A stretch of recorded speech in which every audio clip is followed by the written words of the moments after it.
You are on. Fantastic. So we will at 5:02 call the February 3rd meeting of the Quality of Life Committee to order. And Jennifer, if you can please call the roll, that'd be great. Of course. Councillor Jamie Casas Sanchez, Here. Councillor Michael Garcia, Present. Councillor Chris Rivera, Here. Councilwoman Renee Villarreal, Present. and Chair Carol Romero Worth. I am here.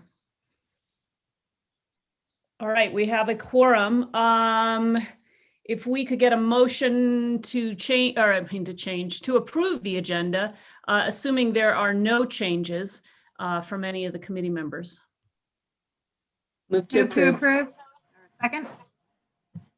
Okay, so we have a motion by Councilor Villarreal and a second by Councilor Casas Sanchez to approve the agenda. And if we could do another roll call vote, that'd be great. Councillor Michael Garcia, Yes. Councillor Chris Rivera, Yes. Councilwoman Renee Villarreal, Yes. Councillor Jamie Casas Sanchez, Yes. and Chair Carol Romero Worth. Yes. With that, we will go to, are there anything the committee would like to pull off of the consent agenda tonight?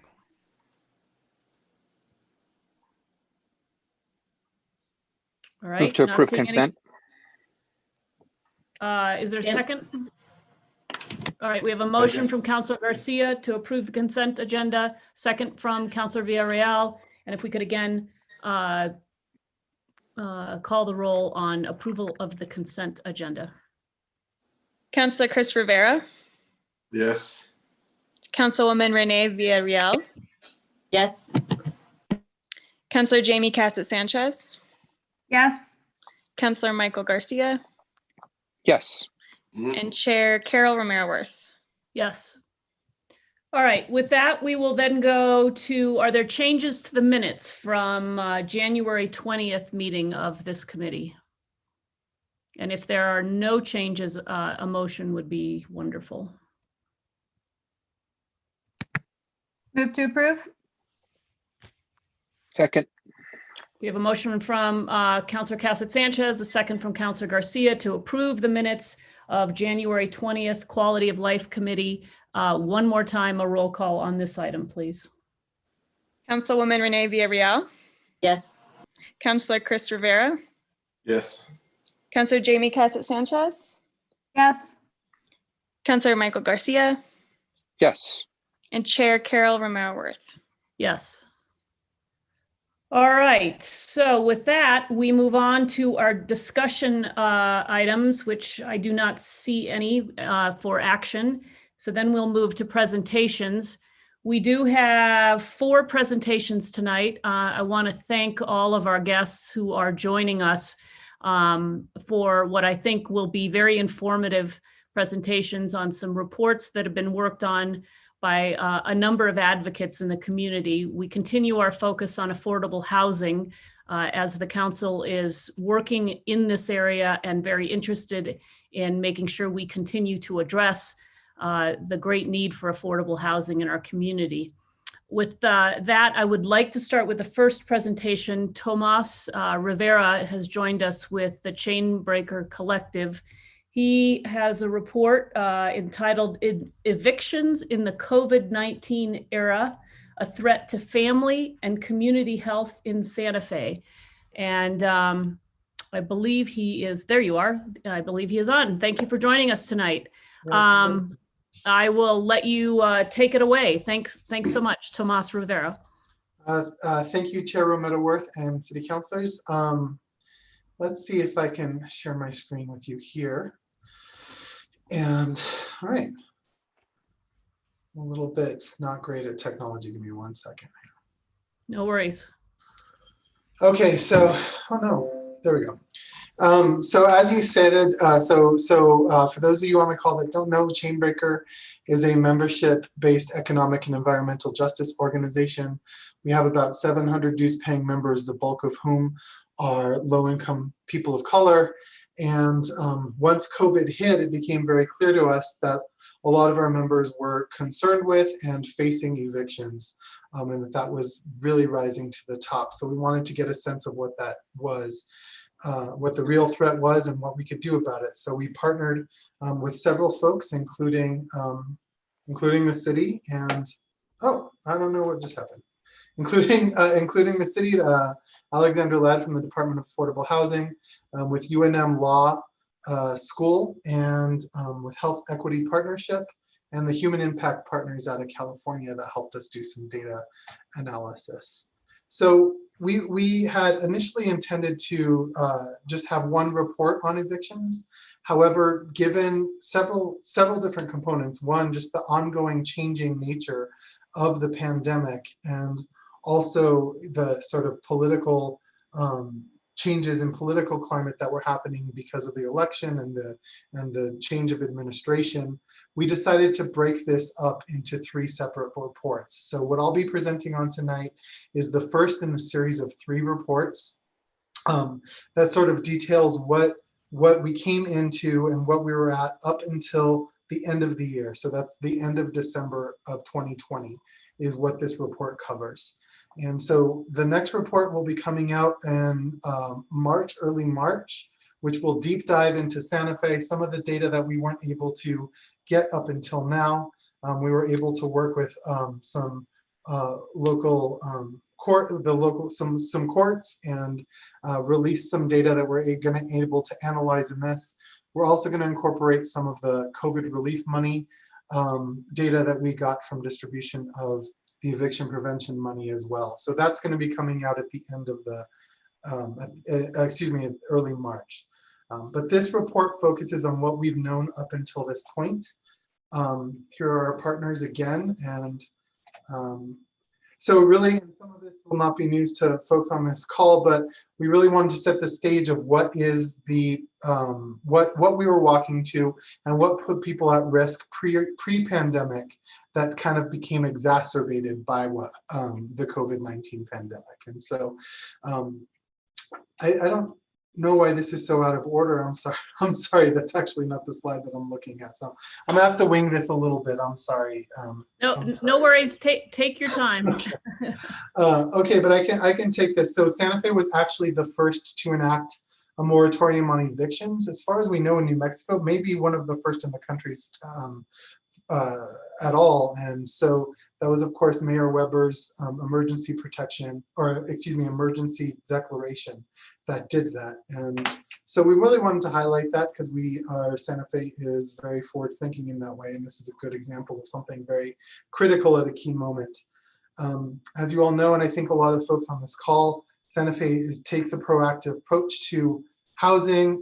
So prior and during the pandemic, and that has led to a lower virus outbreak in shelters. In fact, I think it's actually been none as far as we're aware of outbreaks in our shelters. That is something that is certainly an important thing to take note of. There was also direct cash assistance that we worked with Kira Ochoa and the mayor's office and just with the city to distribute some CARES Act funds directly into the hands of renters, which is key because a lot of times renters, when rental assistance is going to landlords, sometimes landlords refuse to take it. Sometimes there's no lease agreement. There are many reasons why people didn't have access to that. So this was actually also very forward thinking and really did a significant amount of help. That distribution was $3,000 per family, which is of course not enough to get us out of this crisis, but was significantly very helpful. And that wound up being about $500,000 for eviction prevention, and then close to $2 million total for all of the COVID relief money. And that's just, again, that we had anything to do with. I know there was a lot of other funds happening all over the place, and so we can't speak to that. And of course, we highlight Connect because Connect has been critical in making this happen. And I just want to say some of the things that are not reflected on this presentation are because, so like for instance, the purchase of the hotel, which I think has been also really critical during these times, is not something that we lifted up here because that was not work that we had, we couldn't speak to that directly, but of course I know that you all are aware of that. So we framed this report, so that's kind of, we just wanted to lift those up right at the beginning. This report is framed as a housing as health report, and that's what all of our reports have been, their health impact assessment reports.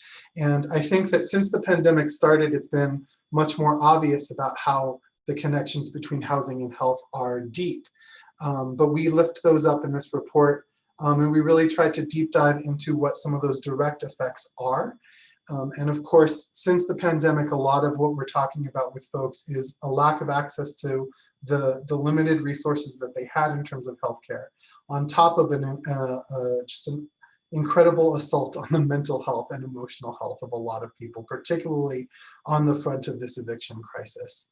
And some of those indicators that we found there was that 75% of New Mexicans, and I just want to say before continuing, we used with the data that we had available to us. Some of this quotes New Mexico and some of it is Santa Fe local.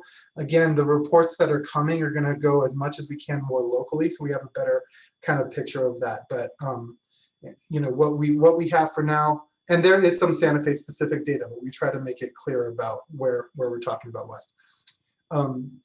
So 75% of New Mexicans lost income, who lost their income since March, have reported some level of poor health. And again, that ranges from lots of different areas, including contracting COVID.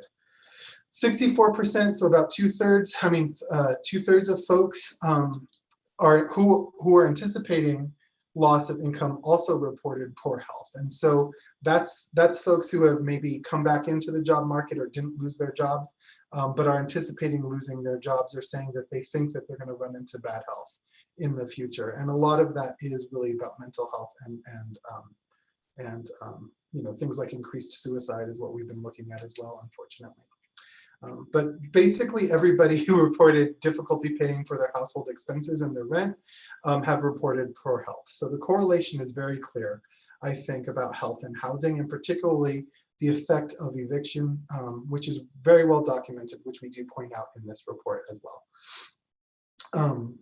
And so then we talk about how just the loss of income, which is 82% of people who have lost their income have reported feeling anxious, nervous, or on edge.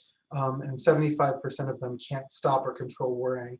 And these are things ranging from, like, a lot of times, and we just want to be clear here that mental health and emotional health are increasingly understood as part of a cohesive health system for an individual and a community. And particularly when we're living under a global crisis like this, it does lead to things like suicide. It leads to things like inability to work.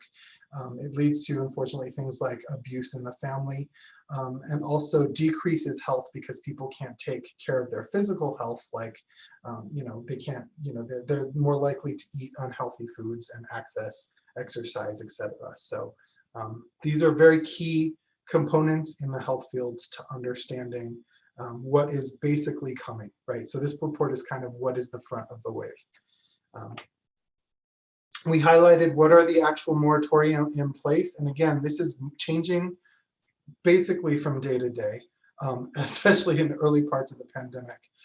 The local one, which I think you all are familiar with mostly, was an emergency proclamation that the mayor put forward, and is actually one of the I think strongest protections that renters in Santa Fe are facing right now. And it does not have an end date to it. And as far as we know, all indications and talking with the mayor and with other folks in the city is we don't expect that being lifted anytime soon. However, at some point we will need to have those conversations, but we just wanted to lay out what is there. So it stops landlords essentially from putting forward eviction notices, which is really, I think, different than some of the other moratoriums that exist out there, but with the caveat that it's about their inability to pay. And so what this does, which I'm not sure actually we point out on this slide, but why this is a little bit different than some of the other moratoriums is that because it's an emergency order, it actually makes it a criminal offense to violate that. And that will be important when we discuss some of the ways that we're going to remedy that later on. And we've actually pursued working with the city attorney's office to enforce some of that. You know, it was very rudimentary. It's hard to get to that place, but that is key difference than the other moratoria that are generally focused on the court intervention. The state also, the New Mexico Supreme Court has issued a moratorium. Again, it's indefinite. We don't anticipate that ending anytime soon. But at some point it will end. And just all indicators of how the governor and how the state level policymakers have been dealing with and working on the pandemic, we expect there to be a, we don't expect that to be lifted anytime soon, and we don't expect it to happen as a surprise. However, of course, we are that is out of our control, but that is what we know right now. So then there's the federal moratorium. There have been just multiple ones over time. There was the CARES Act one, then there is currently the CDC moratorium. And so we focused mostly on the CDC moratorium, which was scheduled to end at the time that this report came out. However, it has since been extended to the end of March. And we know that will be lifted unless there's further action by, on the federal level there. And that action could take place through Congress, or it could take place again through the CDC or just a decree. So there's a lot of unknowns happening on the federal level. What I think is really important to understand in general about the moratoriums or the moratoria that exist is that almost all down the road, it is protecting people from eviction for inability or non-payment of rent, many whom tie that directly to the pandemic. And so one of the things that we're looking at is what are the effects of that? How are people getting around the moratoria on the various levels of moratoriums, and how that can be strengthened down the road. And again, those policy recommendations will come in part 3 of these reports. So that, I think, is basically understanding what protections for renters exist in this moment.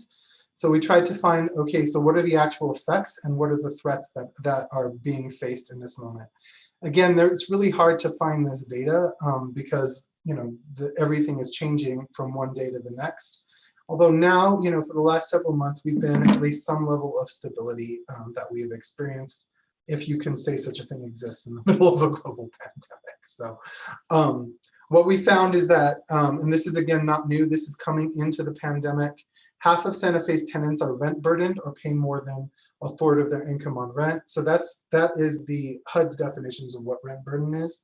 And significant number of those folks, around 25% to 30%, are severely cost burdened, which means that they pay half of their income on rent.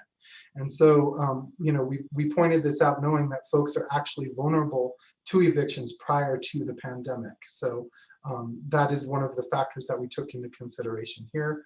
Wages, again, Santa Fe is highly dependent on service industry and hospitality. Those wages in those industries locally and also, as a general and around the country have remained stagnant. And jobs in tourism, as you all know, are also unstable. They are seasonal. They're kind of at the whim of the changes in market fluctuations, again, outside of that. And of course, it is very obvious that during the pandemic, when that hit and basically shut down the tourism industry all over the world, they were significantly hit there. And so about 30%, 31% of renters work in these industries and have been affected by pandemic closures directly.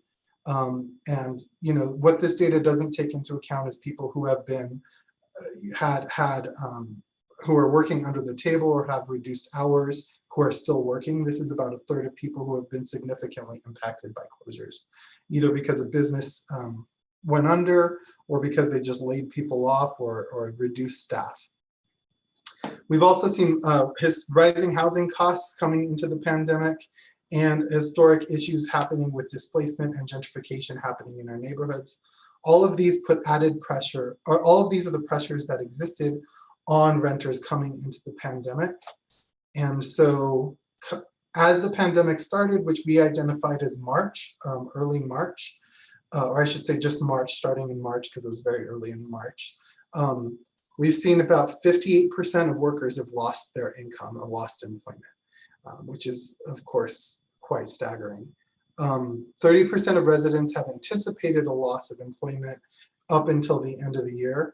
And again, these numbers are based in December, we will do updates in the coming reports. But so that's a third of folks on who have either experienced a loss of income or have not experienced a loss of income, but anticipated doing so up until that point. We see that Latino residents, families with children, and households with income of less than 30%, all key social determinants of health in the first place, which puts people at risk immediately, are at greater risk of being evicted at this moment in proportion to New Mexicans generally. So again, we have 53% of Latino residents, 58% of families with children, and 56% of people who are $35,000 or less in income a year. So those are the folks that are getting hit the hardest right now, over half in each of those demographics. About a third of people, about 31%, have fallen behind on rent and reporting that they don't have any confidence in paying next month's rent is 22%. So these are people who have already have significant issues with paying rent for at least 1 month and anticipate being unable to pay next month's rent. And again, this is through the end of December. What I think this next bullet point highlights, and I really want to kind of bring that up because to me it's really important to look at the folks that are already behind on rent, which is about 30%. But 87% of renters have experienced difficulty paying for usual household expenses. Mostly this is food and medicine and transportation costs. And so what this number, how we interpret this number right now is that people are choosing to pay their rent over choosing to pay for things like food and healthcare, which is of course leading to long-term effects on their bodies and on the communities. And people are prioritizing paying their rent, which exists. So in the third report, we're going to be looking at policy recommendations, ways out. We're going to be kind of bucketing those into 3 different phases. What can be done during the pandemic in the midst of the emergency that still exists and will still exist when that report comes out? What can be done during the recovery period? So that is essentially when moratoriums are lifted, when a majority of people are vaccinated, how can we have those kind of midterm policies and what do we need to look at? What is a lifting of a moratorium rollout actually? What are the possibilities? So that's the second piece. And then the third piece will be long-term. Again, you know, some people here have been unable to pay their rent for a year coming up in March here. And so the way that all of these protections are right now is people are expected to pay that back in many cases with fees and fines on non-payment behind it. Some of the folks that we've talked to have compounding fees.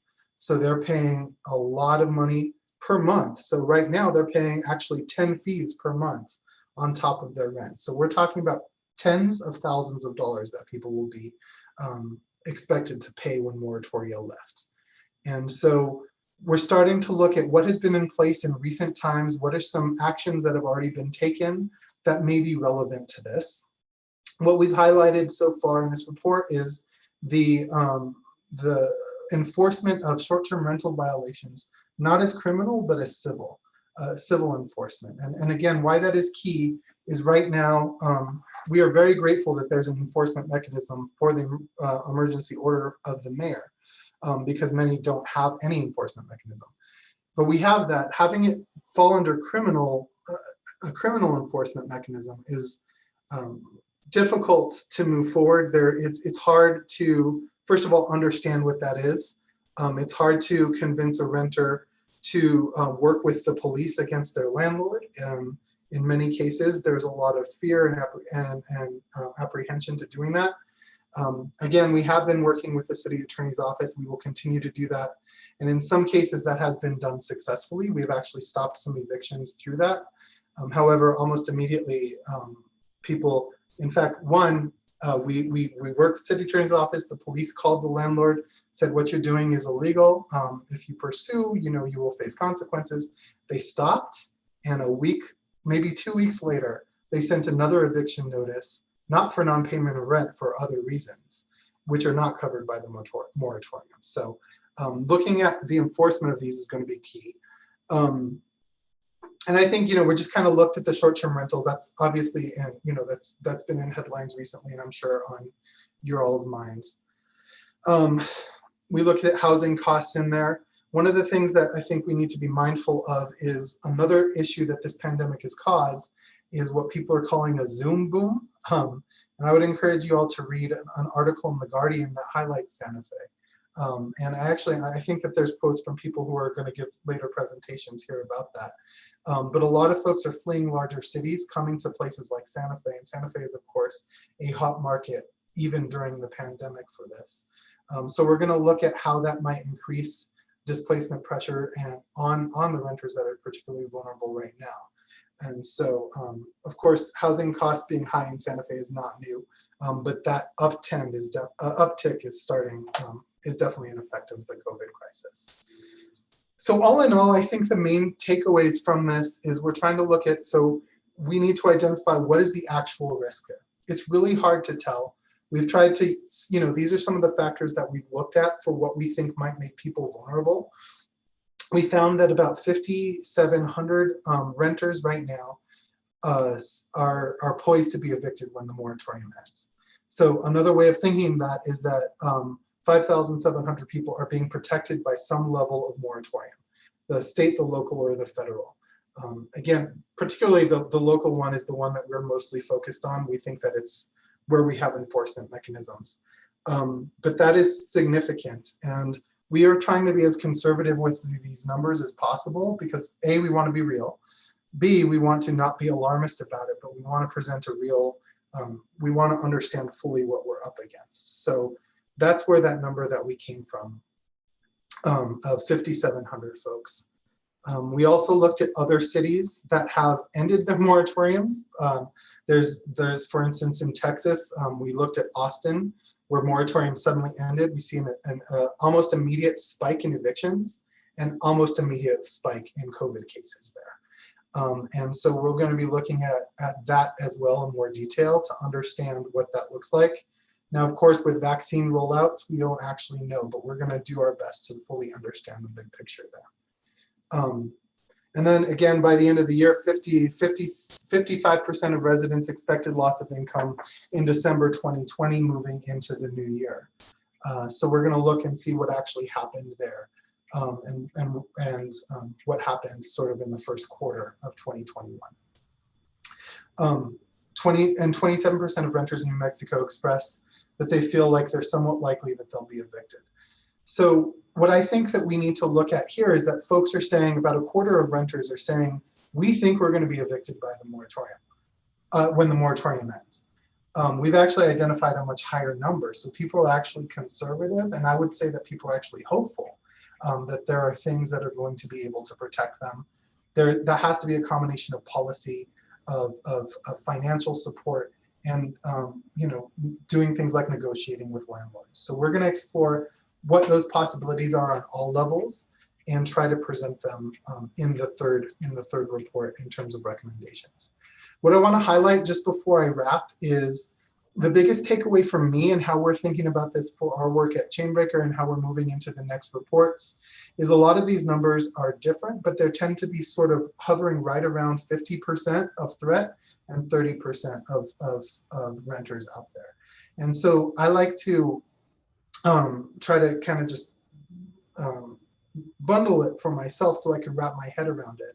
The way that what this report says to me at this point that the report was taken is about half of renters in Santa Fe are at risk of eviction, and about 30%, about a third of folks are right on that line. So they're facing an immediate threat of eviction in this moment, either because they have been evicted, which many people have been, because they've been told by their landlords that they're going to evict them the second that they can, or they know that they're so behind on rent that recovering from that is completely impossible. And so I think that's the main takeaway from all of this. And let me see, I think that's our last slide. Yeah, so I've shared the report with, I think, all the city councilors. I'm happy to share it with you too now, but I'm not sure how, because I don't think I can chat with you.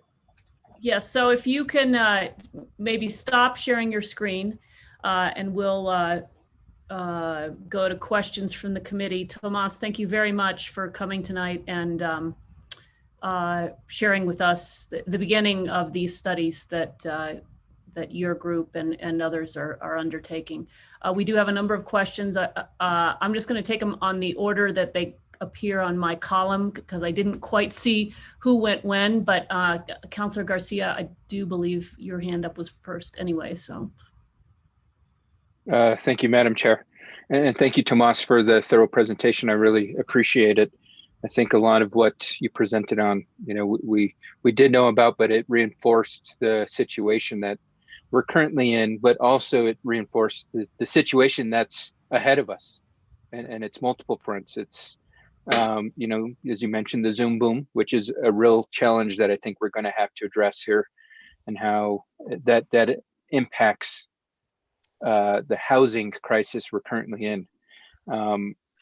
One thing that I hadn't really thought too much thoroughly on, and thank you for bringing it up, was more so the emotional support challenges that we're seeing with community members, and we know that there's going to be long-term effects on that. And I didn't know if you, through your research, if you looked into what other cities might be doing and how they're addressing that particular topic, because I think that's something that we haven't really kind of taken head on. We've looked at the rental supports and whatnot, more of the economic supports, but not necessarily the health supports. And so, quick question: how are other cities addressing the emotional supports that are currently needed?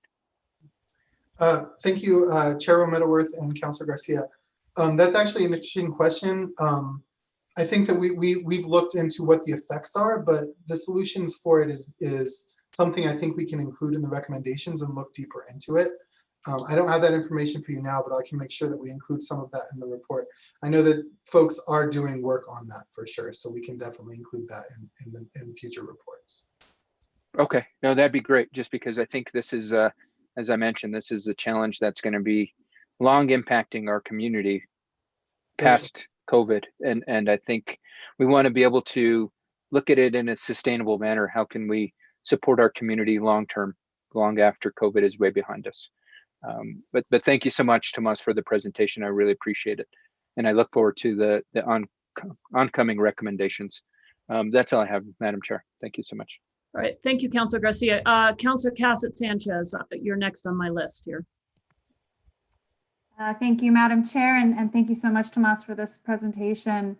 I was curious about some of the statistics and if you have a baseline for how many individuals were experiencing things like risk of eviction, being rent burdened, experiencing poor health prior to the pandemic, and what that change has looked like. Do you guys have that information? Thanks, Chair Meadoworth and Councilor Cassett Sanchez. So finding that information is a significant challenge. One, because prior to this, we weren't able to access it. I mean, it was really towards, I think in November, that we were able to get the courts to allow us to use the data that we have. I think we can deep dive into that a little bit in the second report that comes out. But another one of the challenges, the reality is there's not a lot of data out there. This data is demonstrating court filings. I mean, that's how we know court filings. A lot of evictions happen to people outside of the courts, which is not the correct process and which is not legal. However, you know, that happens quite a bit. And so we're trying to figure out how we can track that.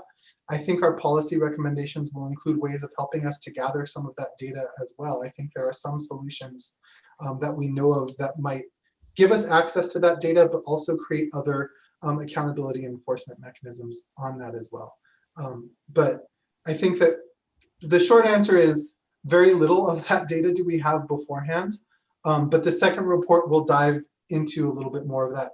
But I think everybody should anticipate understanding that it's not going to be the full picture. It's just going to be analyzing the data that we have access to. Okay, yeah, I understand. It's definitely challenging data to get. The reason I really bring it up is, you know, as we start to look at policy solutions, and as Councilor Garcia mentioned, you know, COVID's going to be long impacting, but we also weren't starting from zero. So even if we try to determine when the pandemic ends from when we can all gather again, or whether we see an economic recovery getting us back to where we were in 2019.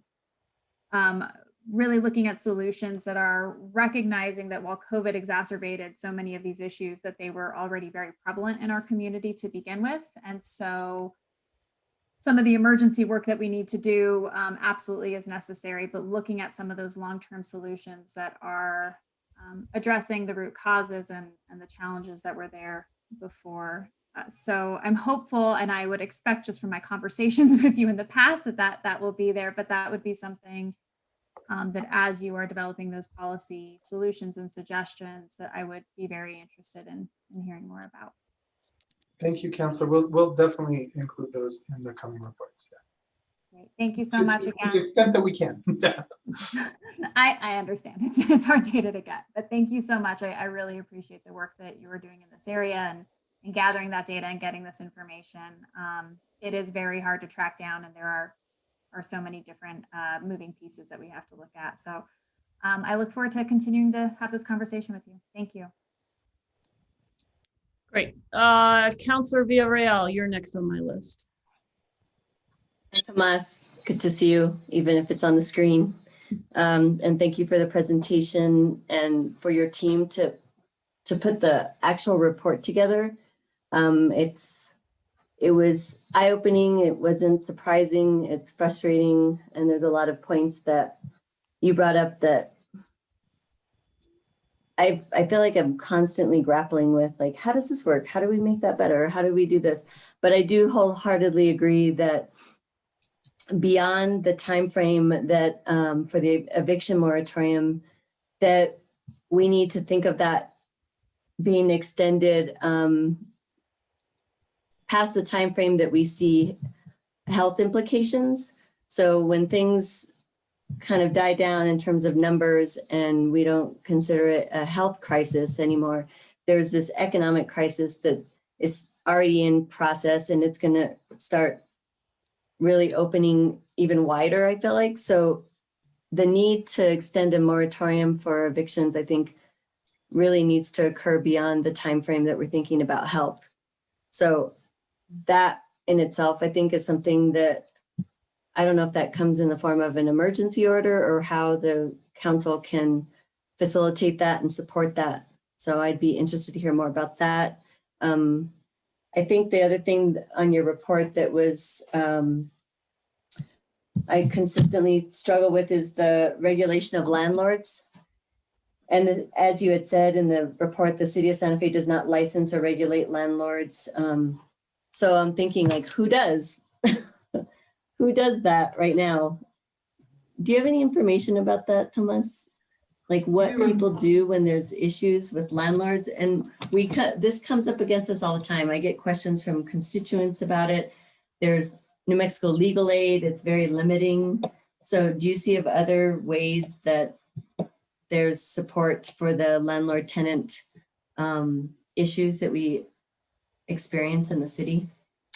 So again, thank you, Chair Romero-Worth and Councilor Villarreal. Yes, I think that, you know, there's something, I'm a little hesitant to speak until we've done the full research on it, but No problem. you know that the issue with the landlords, with licensing landlord is one that has been on our radar for a long time. We've talked to a lot of folks in other municipalities that have experienced and actually passed some legislation about licensing landlords, and also had conversations internally and including some folks on this call. I think that the reality is being able to create some sort of mechanism to license the landlord would first of all allow us to have a lot of the data that we're having a hard time accessing right now. I think that it would create a system in which there is some level of mutual accountability happening. And also, I think one of the issues that we're running into here, just because Chainbreaker also operates our eviction prevention hotline, and we do a lot of organizing that is renter organizing. There's certainly a lot of cases where the landlord is acting with ill will, but often I think, especially because of what's happening in the world right now, people just don't know. Some landlords have said they tried to evict their people and they didn't know. Now that could be an excuse, but some of those folks probably didn't really know. And I think that if we did have a way of licensing landlords, I would envision it similar to how the living wage works, right? As a business has a business license, they operate, they do their thing. And when the minimum wage goes up, they get a notice from the city. There's no way that they can say, oh, we didn't know, right? And then that also includes an enforcement mechanism. So that's certainly one of the things that we will be exploring, I think, in the next report. And our intention is to find, to do the best we can to create a list of policy recommendations that are well-researched, so we know what is actually viable for our communities as well, both politically and legally, and to present them to you for recommendations. Yeah, I look forward to hearing more about that. And I think the statement that was poignant for me in your report is essentially saying tenants should be afforded the same protections similar to those of short-term rental or short-term tenants restrictions. And we work so hard on the short-term rental ordinance to really think about all the implications. And I think we need to do the same as it relates to long-term renters and protections. Yeah, I think that was an important point on page 9. So thank you for that. And don't have a solution, but I can't wait to hear more about what your thinking is around that. And then the last point that I think just frustrates me, and I think we all thought about it as we approved the moratorium for evictions, and it was the burden that is placed on tenants to report and to inform. And I don't even know, I was thinking about how landlords somehow should have been informed about the moratorium, and I don't think they did, or other than maybe reading it in the paper, I'm not sure. So there's that, and that we put all the burden on the tenant to learn about the policies, to bring it to the attention of the landlords, to provide hard copies. And then if you want to actually complain, you have to go to the city attorney's office, and the responsibility falls on the tenants to attend the hearings, et cetera. So that piece is just,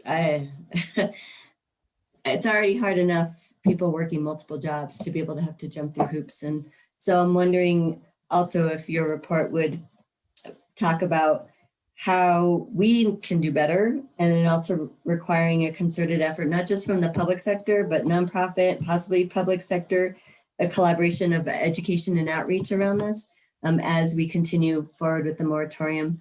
I just think that piece is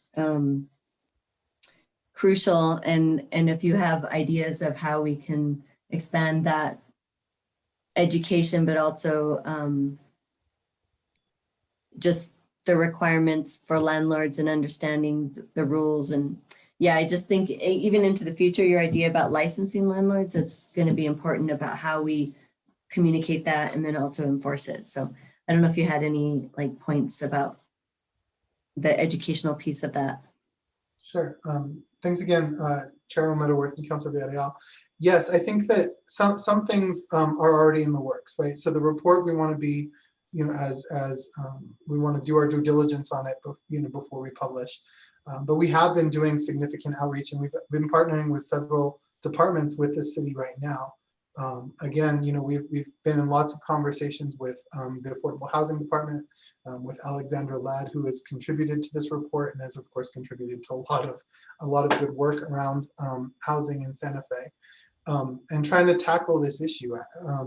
We also were working with the Economic Development Department to distribute some COVID materials, and we included a lot of the information out there. We were able to distribute close to 8,000 bags, and there's going to be more work coming that way. So, but I think you're absolutely right. A lot of that has been direct contact with the renter. Chainbreaker is, of course, a renter-based organization, so I think that's what we know well. That's where our base is. But we do have our hotline, and the need to educate landlords is very strong as well. From our perspective, not only is it the work that we do, but it's also easier for us to understand how to talk to a renter because we've been doing it for a decade. We know where to talk to them. They're at their homes, right? A lot of landlords in Santa Fe don't live in Santa Fe. And so that's a challenge for us as well. Even if they read the newspaper, there needs to be some mechanism in which they can actually be reached. And so, again, we are going to explore more deeply this concept of licensing landlords and what else other municipalities have done. So we're going to reach into some national organizations and our national networks as well as locally too, to try to find out what the possibilities are for that. Good to know. What's the time frame for the next section of the report? March. And March, okay. we're going to do our best to bring them out as close as we possibly can. We're also aware that the legislative session is happening right now, and some policies might affect that as well. So we're trying to be as inclusive as we can without prolonging it forever. Okay, so wait, this is the first of 3 parts. Correct. Correct. We Okay, will so do that's part 2, which is still deep diving on data at probably mid to late March. And I think probably what's going to be key to us is understanding what's happening at the Roundhouse and being able to predict that on some level. And then hopefully soon following that will be the list of policy recommendations coming after that. So that's part 3. Part 3. Okay, got it. Thank you so much, Tomas. I appreciate you. Thank you. Likewise. Okay, Councilor Rivera. Thank you, Madam Chair. Tomas, nice to see you. You mentioned something about landlords demanding back pay and in some cases remanding fines for back pay on rent. And I think you said that will be included in the next phase of the study. Is that correct? Well, to the extent that we can study it, I mean, I think we need to address that. And I think it's something that we hope can be addressed through some sort of policy or some mechanism to do that. But yes, it's currently an issue right now. And yeah, it's going to be hard to find out how much that actually is because it's negotiated individual leases and sometimes it's just not even negotiated, it just happens. Right. All right, well, I appreciate you looking at that. Do you think if we extended the moratorium that would just exacerbate the problem of back pay and fines? Well, Chair O'Meadoworth and Councilor Rivera, I think that extending the moratorium and keeping the moratorium in place for as long as reasonable is super important. I do think that as long as the moratorium allows for people to keep including back rent and fines in that, it's going to increase for the burden on the renter to pay that back. However, I think that I would encourage folks to prioritize keeping people housed through the crisis as much as possible, and to give us as much time as we can to figure out the other pieces of the finances behind. I would, to me, that is prioritizing keeping people housed, is prioritizing their life over the background there. So I would Okay. certainly not advocate for not extending the moratorium for that reason. All right, appreciate that. And my last thing I think is, I don't know if your next study is going to look at, and I just read a little blurb about evictions exacerbate inequities in children's educational outcomes. I know the public schools have had a decrease in enrollment this year. And I know I've spoken to some people in my district who have put their high school students to work to help pay the rent, to help pay for food. And are you looking at that in any way, or can you in the next round of studies? I think, well, certainly we're including employment information, or at least we're looking at employment information. I think that there is definitely some level of looking at schools and school-aged children in this that is important. So I think that we were going to touch on it, but we need to limit what we actually go into. But I can bump that up on the priority, knowing that that's important to you, Counselor. And so yes, we will definitely look into that effect as well, and include what we can in there as well. Yeah, I think it's a big issue in District 3. I think we see a number of kids that, again, fast food restaurants have been considered essential, and you see a lot of kids that have been high school kids that have been put to work to help pay the bills and bring funds in. And it would just be interesting to see how many have refocused their attention on having to work versus their studies and graduating from high school. So if we could look at that, I think that would be really important moving forward. Sure. And Chair Middleworth and Councilor Rivera, I think what is well documented is the effects that evictions in general have on children in school or school-aged children and their families. And so I think we can explore that data a little bit more and include that, and then also do our best to anticipate how this current wave of evictions or threat of evictions is going to or could play out in the future as well. Thanks, Tomas. I appreciate the work you do, and really missed your showing up live at the Christmas event this year. I think that was a great event. I look forward to doing it this upcoming Christmas, but sure missed it this past Christmas. Appreciate all the work you do. Thanks. Thank you, Madam Chair. Okay. Again, thank you, Tomas. I do think coming to the Finance Committee, Chairman Abeyta is scheduling a presentation on the rental assistance program. I think that'll be something that'll be very important information for us to understand the capacity of that program. We may need it, well, I think we will certainly need more resources in that area. And, you know, I've said this before in this pandemic, we are really going to have to look, I think, to the state and the federal level for assistance in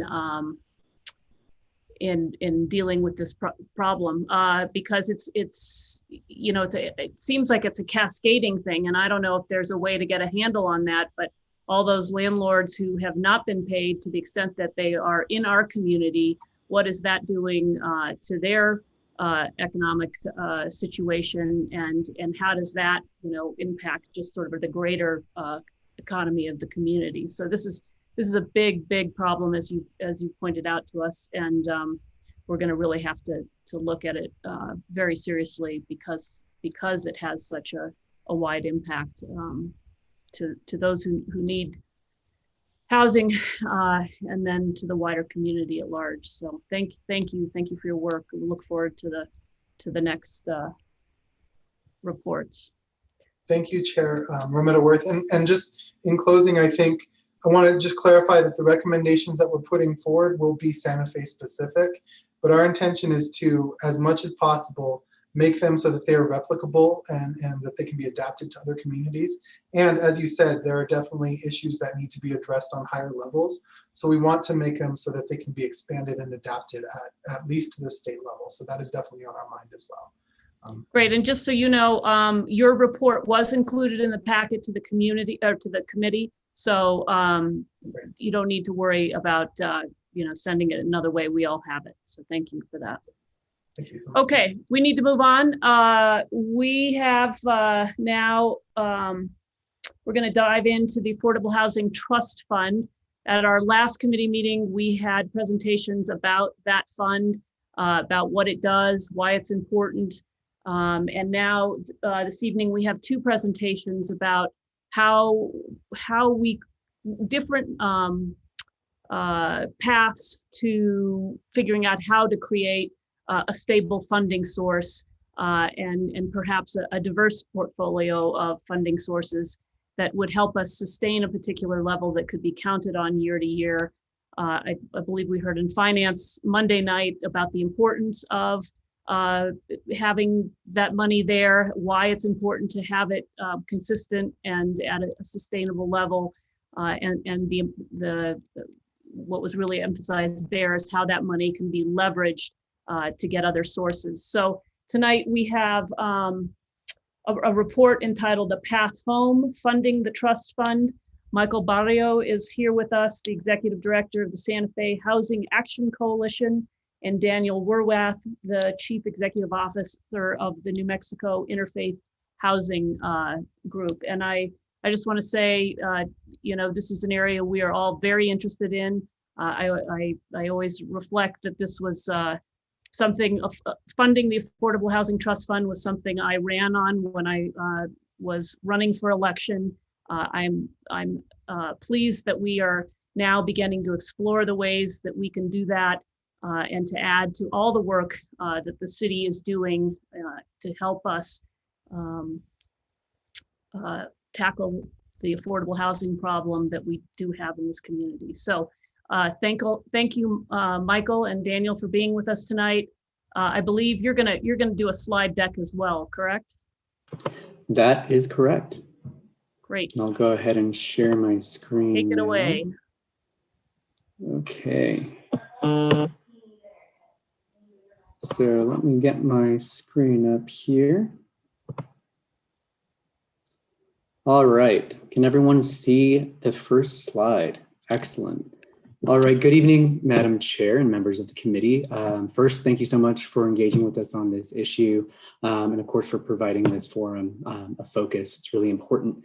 I also really want to thank the city leadership for its past and current efforts to mitigate and address the issue that we're currently facing. Just want to note that we really appreciate your diligence and engagement in this area. So we're here tonight to discuss our recently released report, A Path Home, Fund the Trust Fund. And as you know, our report was born from the precarious housing situation that we find ourselves in and the necessity to urgently address it. And I believe that Chainbreaker's presentation and report clearly demonstrated that precariousness that I talk about.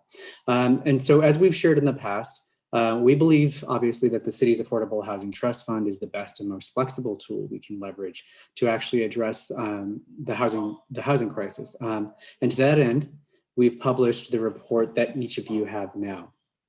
Now, this report provides, it does a couple of things. It provides some necessary context regarding housing in Santa Fe. It also provides some sound and compelling reasoning for fully leveraging the trust fund, as well as the coalition's organizing principles for identifying and proposing potential funding streams for the trust fund.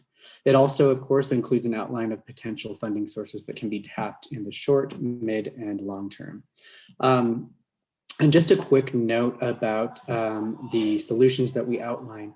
I feel like it's important to note that as a coalition, we did not endorse a specific potential funding stream for the reason that we're really kind of playing in this arena as, or operating in this arena as technical experts that are able to provide a wealth of information and data that can help inform our policy making decisions. So again, the report is really designed as a technical document that was made possible through the collaboration of UNM Law Clinic and Santa Fe County. And again, that outlines the issue and potential avenues for funding the trust fund. So I'm going to go ahead and turn it over to Daniel Werwath, who will lead our discussion specifically on the potential funding avenues in the report, and then how funding can best be leveraged. Thank you, Michael. And I just want to take a moment and appreciate Chainbreaker and the data they provided. I've been doing a lot of rough math calculations in my head that look like those data that they just presented, and it's great to see it quantified. It's also terrifying. The idea that 5,700 families are facing housing insecurity right now is just a mind-boggling amount of distress in our community. So, and a lot of what we're talking about today comes back to this thinking that I have a lot, which is what would have been different about this pandemic had we had $3 million of funding in our trust fund already when we went into this pandemic, and the resilience that that would offer. And really, as the coalition, in the way that Chainbreaker is working very much on the ground and working on quantifying what we're going through right now, we're trying to figure out the structural changes that can get us out of this. And really, the central focus of this is the idea that if we adequately fund our housing trust fund, it is sort of the universal tool. It's very highly leveraged. It can impact a range of housing needs that we know today and ones that we don't know that could emerge at any time, like a pandemic. It just has such a wide range of benefits. And I think it's worth just stopping for a second and recognizing this is part of like a suite of super advanced housing infrastructure that we have in Santa Fe. Like this, none of this need data, none of what we're talking about tonight is to say that Santa Fe doesn't do a good job around housing. We are a leader in the country. We are innovative. The question is about the scale of the problem that we're facing and just how unprecedented this is. And we had a pretty tough situation going into it. And you know, the data that we're looking at, the census data, which is always a couple years old, said that 10,000 families were paying unaffordable rents or mortgages going into the pandemic. And I was assuming at least a third of those were being impacted by the pandemic, and Chainbreaker's numbers show that that's actually higher, right? Closer to 50%. 5,700 households is 15,000 people in Santa Fe, right? So just important to think about just how the scope of this is gigantic. And also just in framing, thinking about the last economic downturn, the last housing crisis in 2009. I hope that we learned a lot of things from that. And I think the big lesson, and you hear this coming from the Biden administration now, is like, we didn't act quick enough and dramatically enough. And the cost of solving the problems that are coming if we don't react to this and we don't do what is needed to do, especially around short-term solutions around rent, it causes a chain reaction that's just so hard to stop and so expensive to stop. The idea of the cost of rehousing a family, the cost of health interventions, educational interventions that are needed when families have their housing disrupted. It is monumental amounts of money. So even when we talk about things like $3,000 or $4,000 of rental assistance now for a family, it's nothing compared to the cost of trying to fix that. And the bigger cost, the cost of gentrification that I worry about right now, the unprecedented pressure on the local housing market, and the fact that families that are forced out of Santa Fe now are likely never to move back. It's an irreversible change to the culture of this town. So it's heavy stuff. So how do we fix it? The trust fund is really what we focused on at the coalition level, as sort of a three-legged stool of goal setting, regulatory reform, and funding affordable housing. The goal of this is that $3 million in dedicated city funding could leverage maybe as much as $30 million a year in affordable housing activities. The Affordable Housing Trust Fund is part of an infrastructure that's some of the most innovative in the country. The trust fund was created in 2005. Councilor Villarreal oversees the Community Development Commission, which is the community board, which oversees the operation of this. It's some of the most transparent, well-leveraged funding in city government, bottom line. Just quick examples of the trust fund and what it's done this year. Just this past year, it funded 2 affordable rental projects, Siler Yard, which I'm working on, the Civic Housing Authority. It funded street outreach for homeless women. It funded sober living for people with substance abuse problems. And it funded an innovative rental assistance program that was really on the front line of making sure that folks impacted by the pandemic stayed in their housing. So I just want to say that, like, this isn't something we're creating from scratch. This is a great infrastructure that we're talking about adding more resources to and really expanding the impact. So let's dive into the presentation. So really the way we framed this report was, the idea was, we're not elected leaders and we're not the ones who are in charge of the community process that make value decisions about how you make investments in housing. What our job is to outline what we think the best practices around funding this trust fund are, and what the range of options you have as elected leaders to choose from to fund this trust fund. And that's how we frame this report. And because of that, I think this section of the report, the principles of funding, are really the most important thing, right? The idea that we want to hit at least $3 million a year in predictable allocation, so we can do multi-year planning, so that we can hit the scale of affordable housing services and development that we need to actually mitigate the problem. And that needs to be a long-term commitment, right? And we need to work quickly to get those resources into the trust fund. We want to see a diversity of revenue sources because, for instance, like capital improvement funds can only be used for construction of public infrastructure. But we want to see lots of different sources that can do different things, but are also insulated to the best extent possible from changes in the economy. We're at the second time in a decade where the time that we need resources the most, the city's in the biggest financial crunch, and we've got to figure out how to insulate against that, right?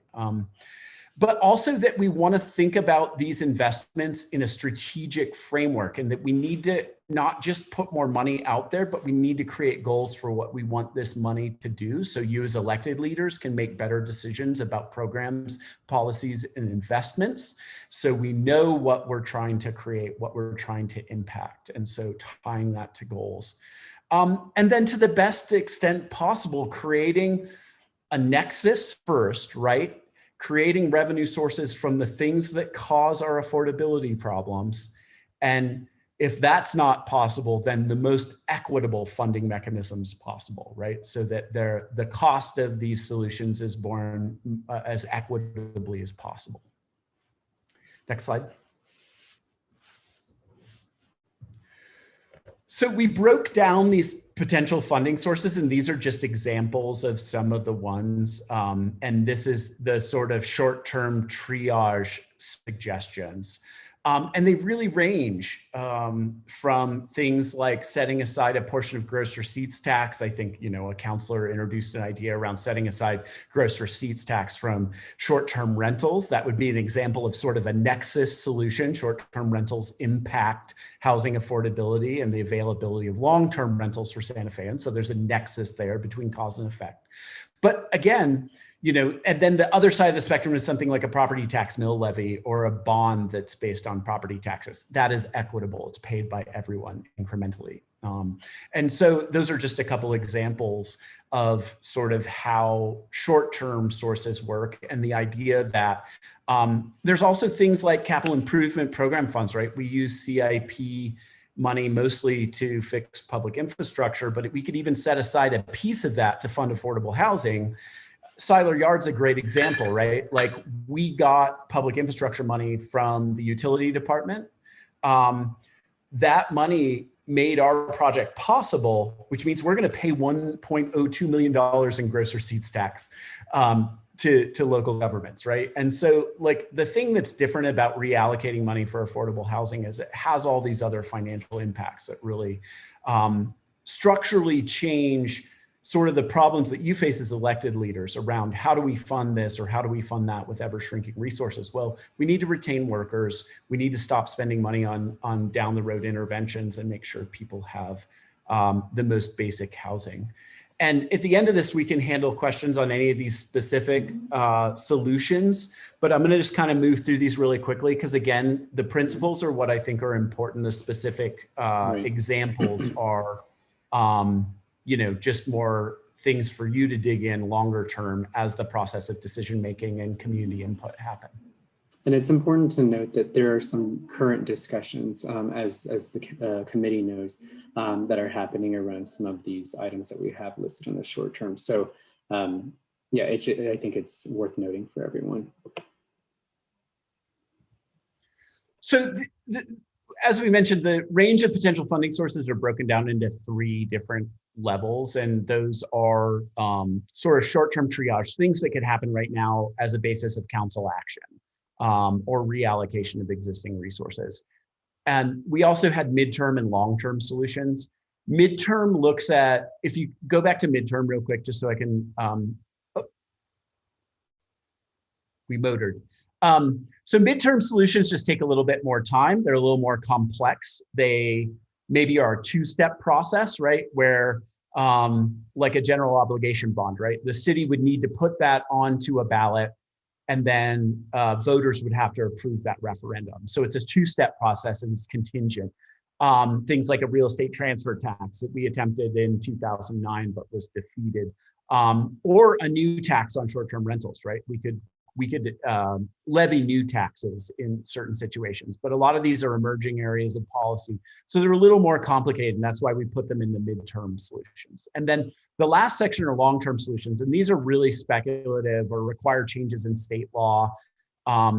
You know, one of the big ones, and this is actually theoretically in the omnibus tax legislation for this year at the state, which we're really excited about, is the idea of removing the 3% per year cap on property tax appreciation for short-term rentals and second homes. This is a really no-brainer policy. We created this law in the 90s to protect long-term homeowners from being displaced because of rising property taxes. And it was really driven by Santa Feans. Seeing especially on the east side, legacy homeowner families, multi-generational families being displaced. Well, what we inadvertently have done has been to subsidize the property taxes of people who deeply disrupt our housing real estate economics. And so the idea that we could remove this cap on second homes and on short-term rentals could possibly bring in tens of millions of dollars a year in additional tax revenue. The county has already said that they are going to set aside this money for their affordable housing trust fund if this tax change happens.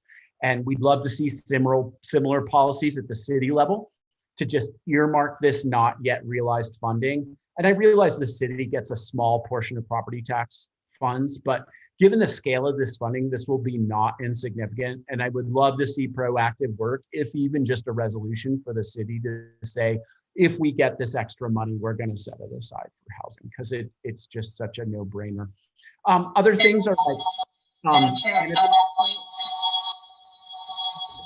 Sorry about that. Your microphone is acting up. Councilor Vieira, you sound like you're at Meow Wolf. How about now? That was pretty tricky. I'll come back maybe. There you are. Hey, You're back. Okay, sorry to interrupt. I just had a quick question on that point. If you could go back to the other slide on the 3% cap. And so it says the enactment would have to change at the state, which we know. And there was language in your report that said removing or raising the cap for second homes appears to be within the power of the city.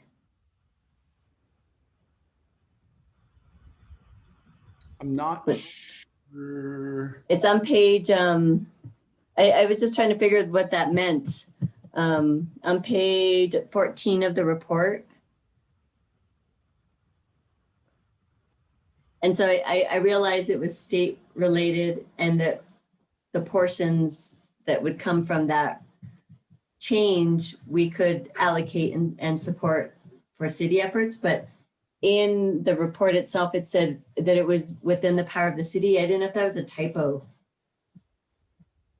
And I'm not sure about the specifics of that, because a bunch of folks collaborated on this report, and we did get input at the last stage from the UNM legal clinic. Right. So I'm not sure where that came from, because I drafted the initial report and that wasn't in there. So so I mean, I'm sure it's in there, but oh yes, okay, so removing. It's on page 14. I just want to make sure, I was like, really, we can?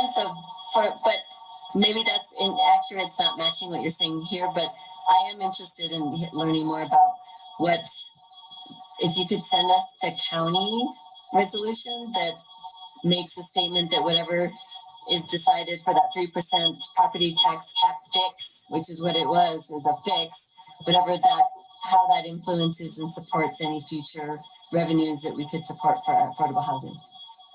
So if I can, let me just translate. Your microphone acted up again. Sorry, Councilor. So Councilor Villarreal was asking for the county's language around allocating the income that would come from removing the 3% cap and just having that to take a look at. Yeah, we can certainly get that for you. Yeah, and right now, just to be clear, they haven't adopted a resolution. They have just made a verbal commitment in the hearing, and Joseph Montoya is really involved in that process. And I think they are bringing forward a formal resolution. I think it's also worth noting the county is moving forward with the trust fund. They've had a lot of resources going back to the Las Campanas grant of affordable in lieu fees to the county. And so they're actually creating a structure for this. They're going to set aside their short-term rental GRT for affordable housing. And they're also planning on issuing a small bond for November. And so one of the things that we want to think about is if the city wants to pursue a bond as well, just working complementary with the county, working with the timing from the advocacy point of view, it seems like it makes sense because, we'll be working to support that bond campaign regardless. So doing two makes sense. The other thing that's really interesting, I think is hopeful, is like increased collaboration with the county. The county has said that they will change a longstanding policy that they don't spend affordable housing funds within city limits, which is a big change, which is great because I'm pretty sure, if I remember correctly, I vote for a county commissioner every time. A resident of Santa Fe County. So those are good changes that I think are happening, but increased coordination around this stuff, and especially if a bond's going to be pursued, which I think is good. A modest small bond might be, one of the really good solutions here. Again, to point out, like, we all have personal ideas about what the best solutions are here. The coalition itself didn't endorse any of these ideas because it seemed like something that would just create a lot of complexity and potential infighting. And we really want to just support the idea that, like, just picking a few of these sources and really pushing it as a package makes a lot of sense, right? Like, let's just agree on the amount and figure it out. And then also, so you as elected leaders can get the credit for, what sometimes are incremental wins. So, but, I think, this statement at the end really captures a lot of what we want to get across, is that, we need to get to solutions that are at the scale of our problem. The reality we face is that the federal government does not treat housing as a right. It only provides about a fifth of the resources we need to help the about 20% of the national population that needs housing assistance because they can't afford even the most basic market rate housing. And it's up to us as states and local governments to figure out how to fill this gap. It is worth filling. It really, in the end, has such a positive impact across the range. Going back to Seiler Yard, right?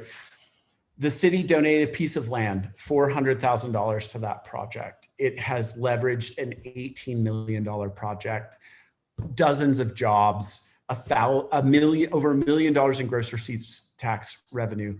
The quick math is that the average household living in that project will save $3,500 a year in housing costs. That's over $9 million in disposable income over the life of the project.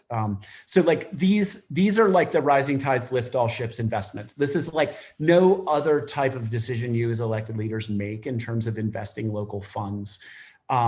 We get so much more out of this. We save so much money down the road. And we prioritize the thing which I think we need to use as a guiding principle. I think, Tomas said it really well. Housing is healthcare. When I think about what I want my local government to be concerned with in a pandemic, there's few things that rise above housing. And ultimately, anyone who is from Santa Fe, anyone who works in Santa Fe should be able to live in Santa Fe, right? And that's the guiding principle here. It's that simple. And this is the work we're going to need to do that. So with that, unless Michael has anything else, I'm going to just put it out to questions. Yeah, we'd love to just entertain your questions. Dan, if whoever's got control of the screen, if you could just stop sharing, that makes it easier if I can see everyone. Thank you. And we do have some questions from counselors. And again, I'm just going to go down the list here. Councilor Garcia. Thank you, Madam Chair. And thank you so much, Mr. Werwath and Mr. Badio, for the presentation. I really appreciate it. one thing that always comes to mind when we're talking about the trust fund is, show me where you spend your money and I'll show you what you value. And you will have my commitment. We will fund as much as we possibly can. I strongly believe this is an issue that we need to put every penny that we can towards the Affordable Trust Fund. As Mr. Werwath mentioned earlier, anybody that grew up here should be able to live here long term. And I've seen so many friends and family members not be able to afford to live in their hometown, which is heartbreaking. And that's a cycle we need to break, and not a cycle we need to break in 20 years. It's a cycle we need to break now. So with that, I would like to, I guess, I don't know how we go about this, but I'd like for the city manager to call for a special governing body meeting. This is an issue that I believe every councilor believes is critical to our city. And I think every councilor wants to figure out how we can put as much resources behind this fund as possible. And because of the Open Meetings Act, it forces us to work in silos. And this is an issue that we need to work together, not in a group of 2 councilors, not in a group of 3 councilors. This is a group where all 9 of us need to get our heads together and figure out how we're going to put $3 million behind this fund.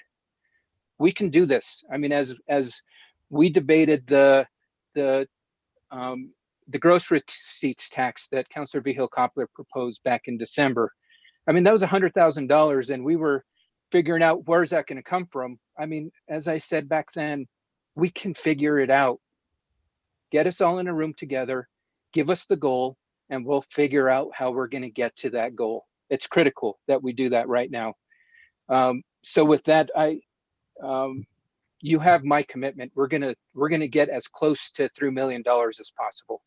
And I would like to encourage all governing body members to work together on this. This is, as I mentioned, this is not a silo issue. This is not a political issue in regards to earning political points.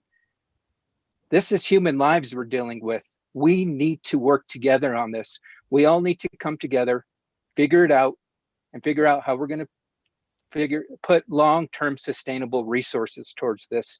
And whether that's carving out money long-term in our budget through proper ordinances, resolutions, whatever it may be, this is what we need to do.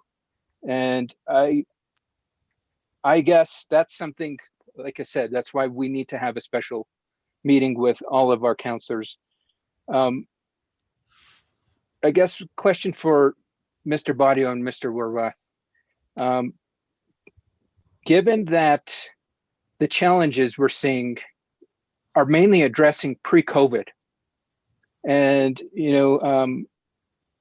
Tomas, Mr. Rivera mentioned it earlier with the Zoom boom, and we don't know how the impact is going to be long-term on the city of Santa Fe. I know we're seeing the immediate impacts of folks relocating to Santa Fe due to the opportunity of being able to work remotely and wanting to live in our beautiful city. Is $3 million a realistic number, or is that number baseline? Do we need to be shooting for higher than $3 million? Yeah, that's a great question, and I know Daniel's got something to say. I would say that's certainly baseline, right? I feel like in order to really fully leverage the flexibility and power of the Affordable Housing Trust Fund, we'd really like to see a much more substantial investment in something as important as this. Yeah, and I would just maybe add to that, yeah, that is definitely the pre-pandemic number, and the need's much higher. I think, short-term triage sources, we might think about something bigger than that, especially thinking about the types of funding sources that can fund immediate rental assistance, keeping landlords caught up. I mean, the thing we don't talk about a lot is the cascade, right? When people don't pay rent, landlords don't pay mortgages, mortgages don't pay, servicers don't pay investors. There's like an economic contagion that happens there that is scary at a macroeconomic level. I just also want to point out that the way the trust fund works is that a lot of the funds do get recycled over time.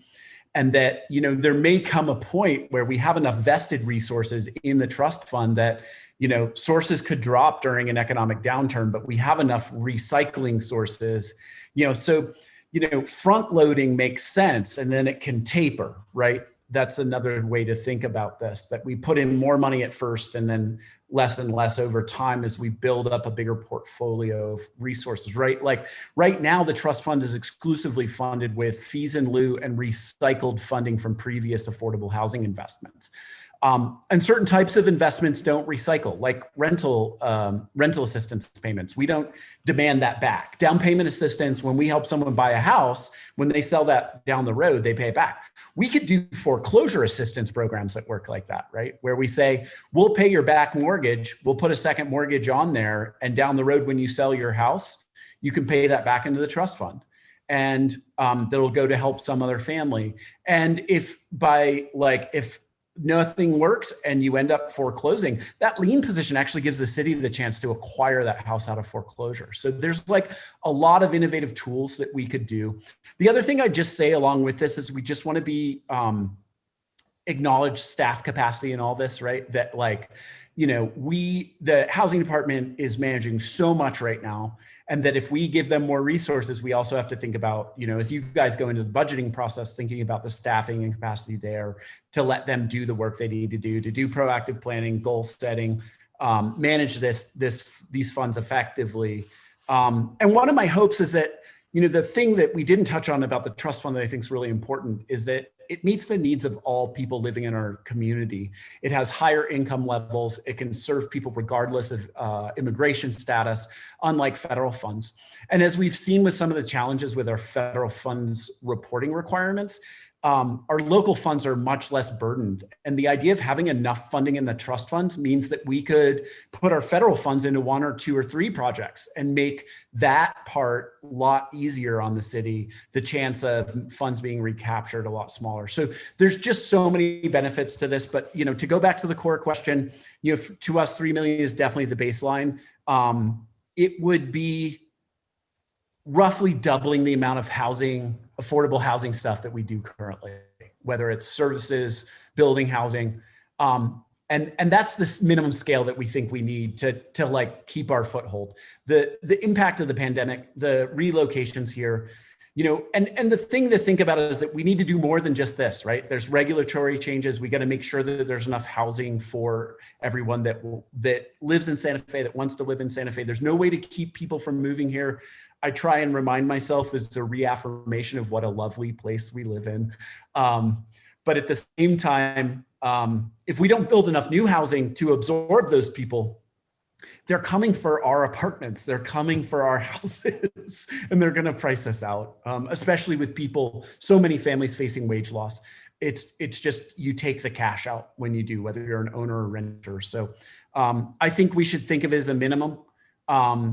But also remember that this isn't a forever thing, that if we can get, you know, really 10, 15 years of a consistent investment should give us a vested fund that is sustainable, whether the city's having a good year or a bad year. And it shouldn't need to be fed forever, right? Okay, thank you, gentlemen, so much. I really appreciate that, because that was my kind of gut feeling, was that it was the baseline. And we do need to look at how we can put any number of resources we can behind it, and shooting with the goal of 3 million, but that's not the ceiling. If we hit that mark, we can continue to go. You know, as I mentioned earlier, this is a challenge we need to address now. I don't want to leave my kids' generation dealing with this, or their kids' generation. I think this is something we need to address now. It's kind of been pushed off time and time again, and I think this is no better time than now to fully address it. We've got, they say, when the tough gets going, the going gets tough. We're going to get going on this. And I just encourage all counselors and all governing body members, let's meet together as a team, figure this out as a team, and we'll come through as a team on this.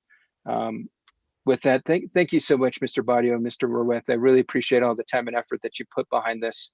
I know, as I mentioned, this is an issue that is very near and dear to all of the governing body members, and that's why I strongly believe that we're going to put some resources behind this, and I'm going to be fighting for the $3 million if at all possible. So with that, thank you, Madam Chair, and thank you again, Daniel and Michael. Great to see you guys. Thank you, Councillor. Councilwoman Villarreal, your hand is also up. Thank you, Madam Chair. How's my voice? Better. Okay, let's hope that it stays that way, because I have a few questions. And I wholeheartedly agree with my compa, Councillor Garcia. I think what's hard in certain instances with trying to figure out legislation and prioritizing is everybody is working in different silos. Some not be just for the sheer fact of how it's structured, and also, you know, some people like to work independently. But I think there's ways to do this, and I really appreciate how you outlined the different options and ways of priorities, of prioritizing it.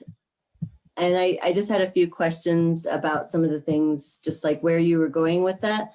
And I wanted to start with the property tax mill levy, and how that's always a source of contention. Anytime we talk about property tax increases, it's a challenge. And I guess I wanted to understand from you all, how do you view that by increasing the property tax?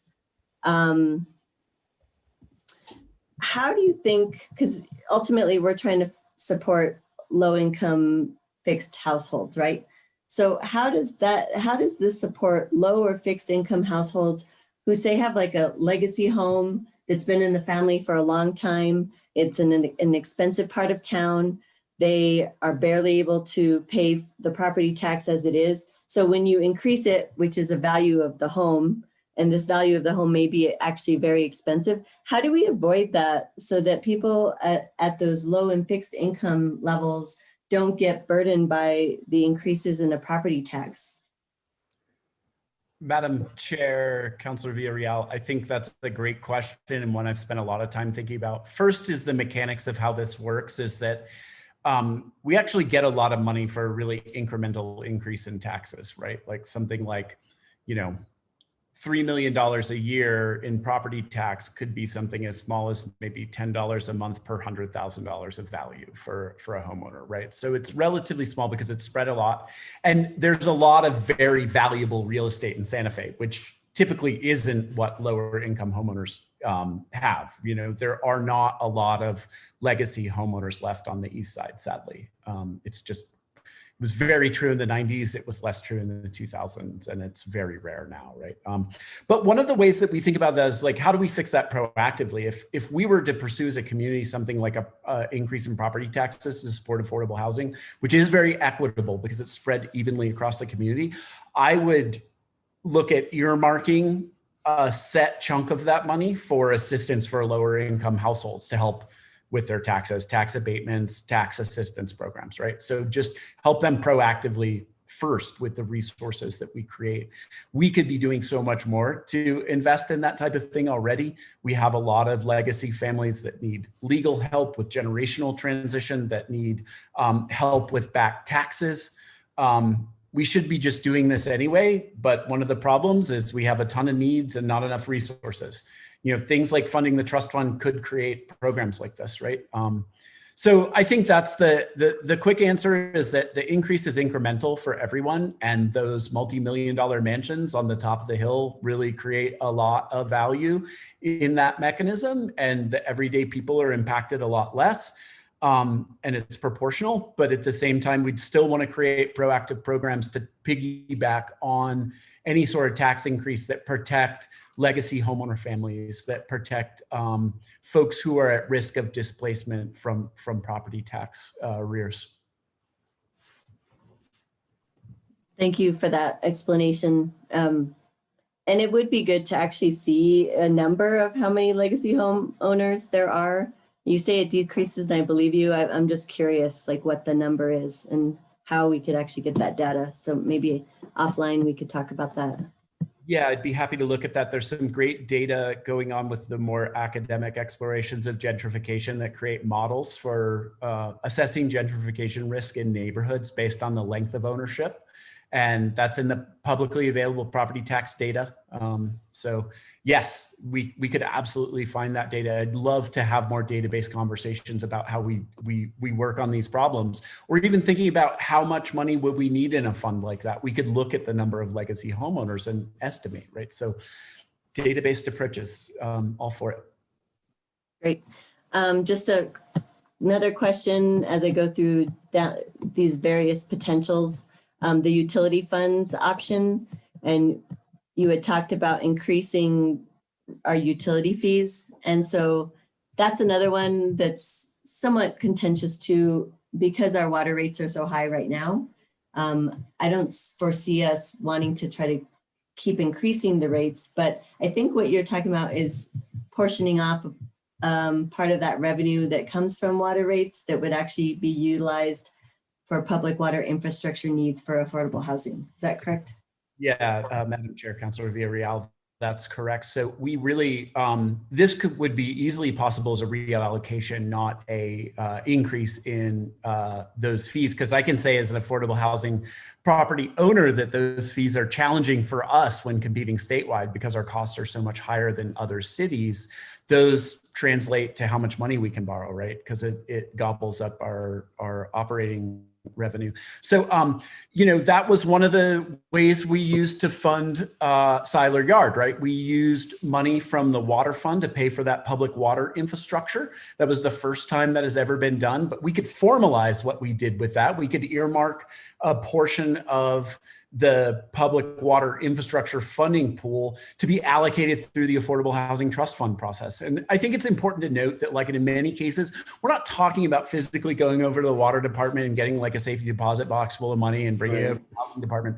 It's really about the allocation methodology and setting aside pools of funding to be allocated through that trust fund process, because it's transparent, it's RFP based, right? Every year the city says, these are our problems. How do our partners in the community propose to solve them, right? And so if we put those resources out there, you're gonna see innovative responses. And that's why we like the process. So a lot of what we talk about in funding the trust fund is not literally putting money in a specific bank account. It's reallocating things we already have into this process that has really good outcomes and really good transparency and really good community oversight. Right. Thank you for that clarification. Michael, did you have something to share about that? Yes, Madam Chair and Councilor Villarreal, I think it's also important to note that for these kinds of issues, a lot of the times I feel like what's really important is how these kinds of issues are framed, right, and how they're talked about. And like Daniel said, I think it's really mostly about reallocation and how that process kind of works.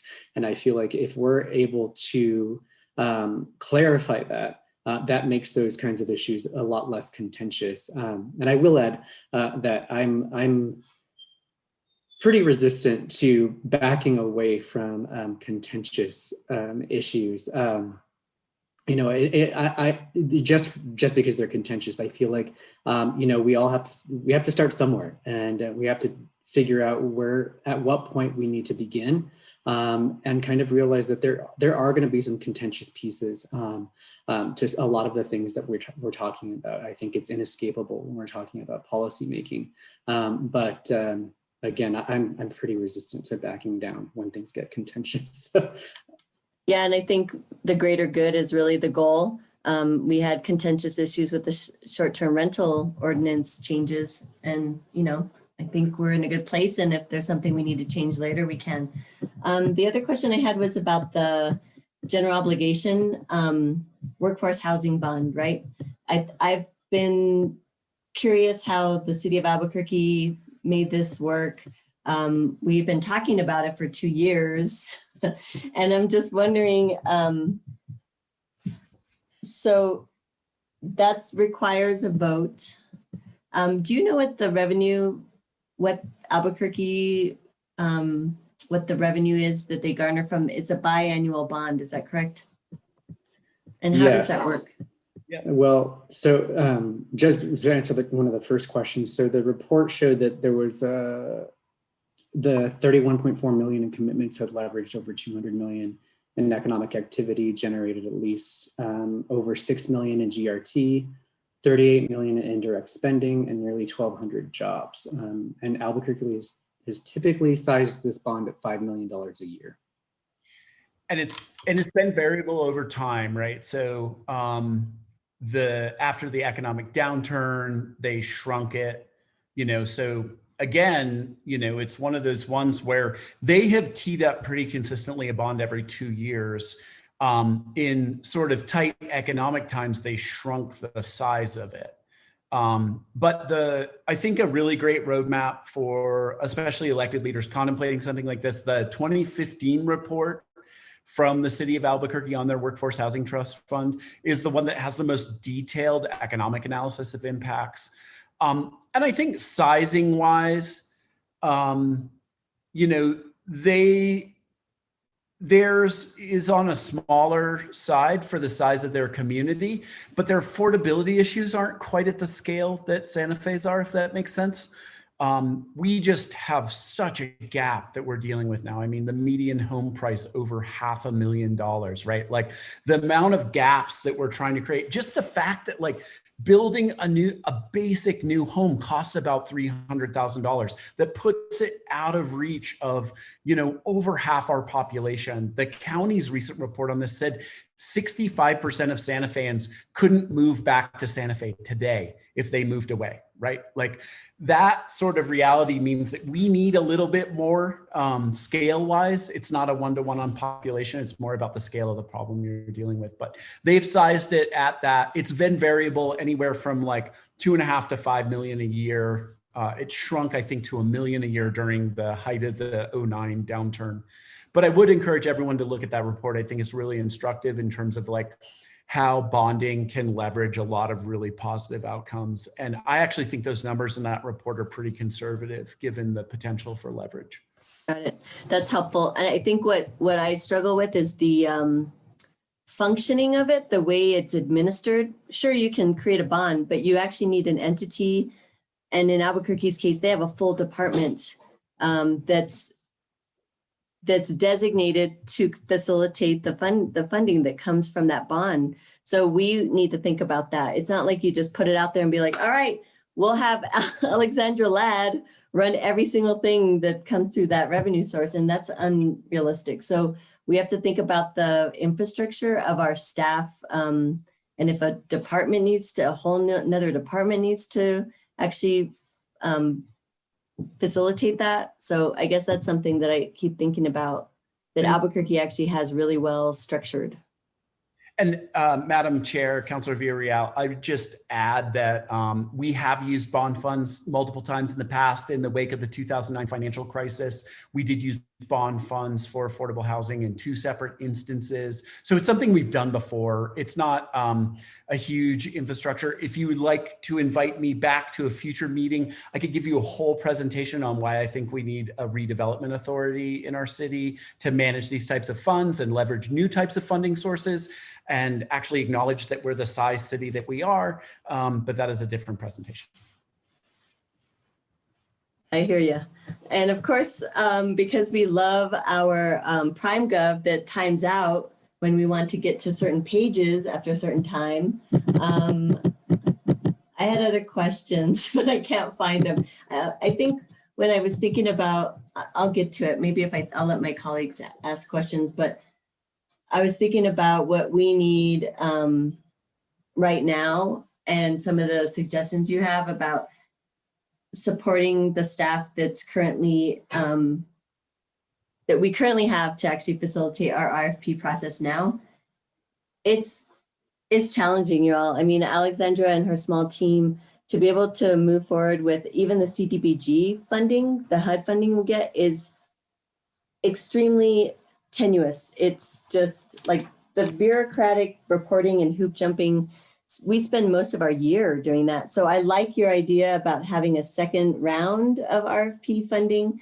if we had that funding available, and we would have to increase our staff capacity to do that because it's just too much. Just the times that we do for this round of grant making that's coming up is unbelievable. The amount of time it takes for our staff. So I'm just making that point that those go hand in hand. We need to increase our staff capacity, increase staff numbers, and so that we are able to actually administer these grants and be able to administer the funding if we increase the Affordable Housing Trust Fund funds. And then I wanted you to maybe just elaborate on the Affordable Housing Land Donation Program, just a little bit about what that means or what that could look like.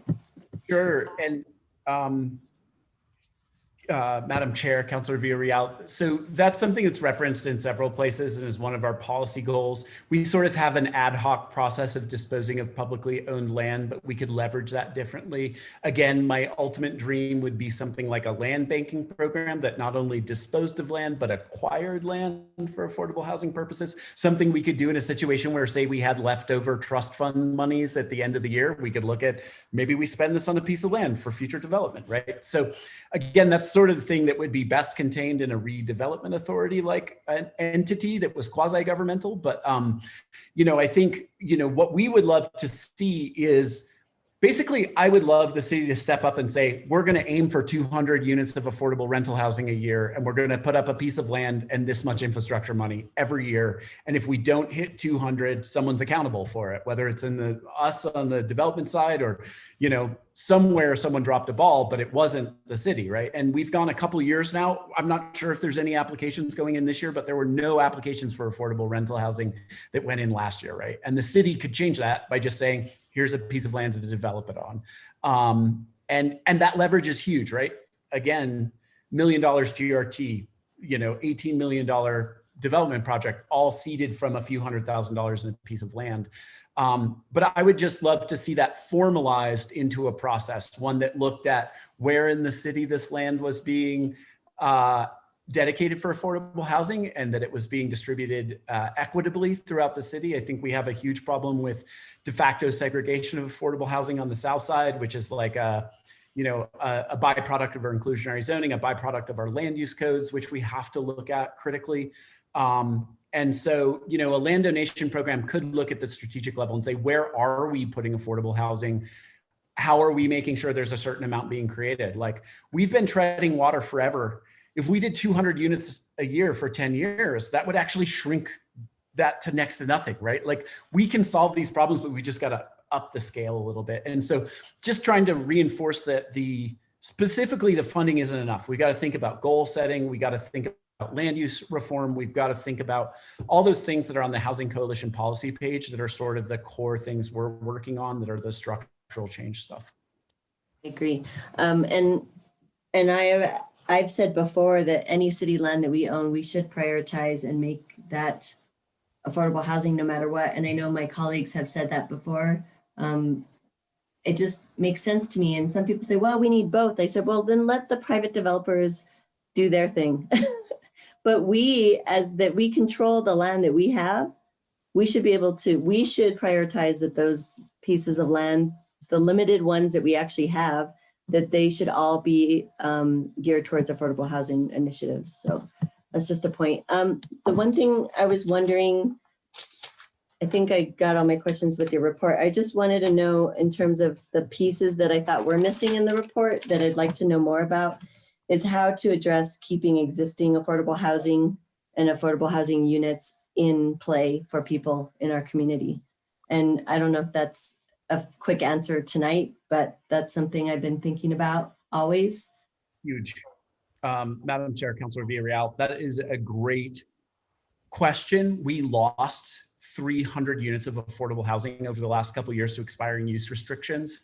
The quick answer is it just takes monitoring and resources, right? And I worked on programs that we've designed in other communities that are designed to preserve affordable housing that do things like, one, track expiring use restrictions on housing so a couple years in advance when a project's going to go market rate.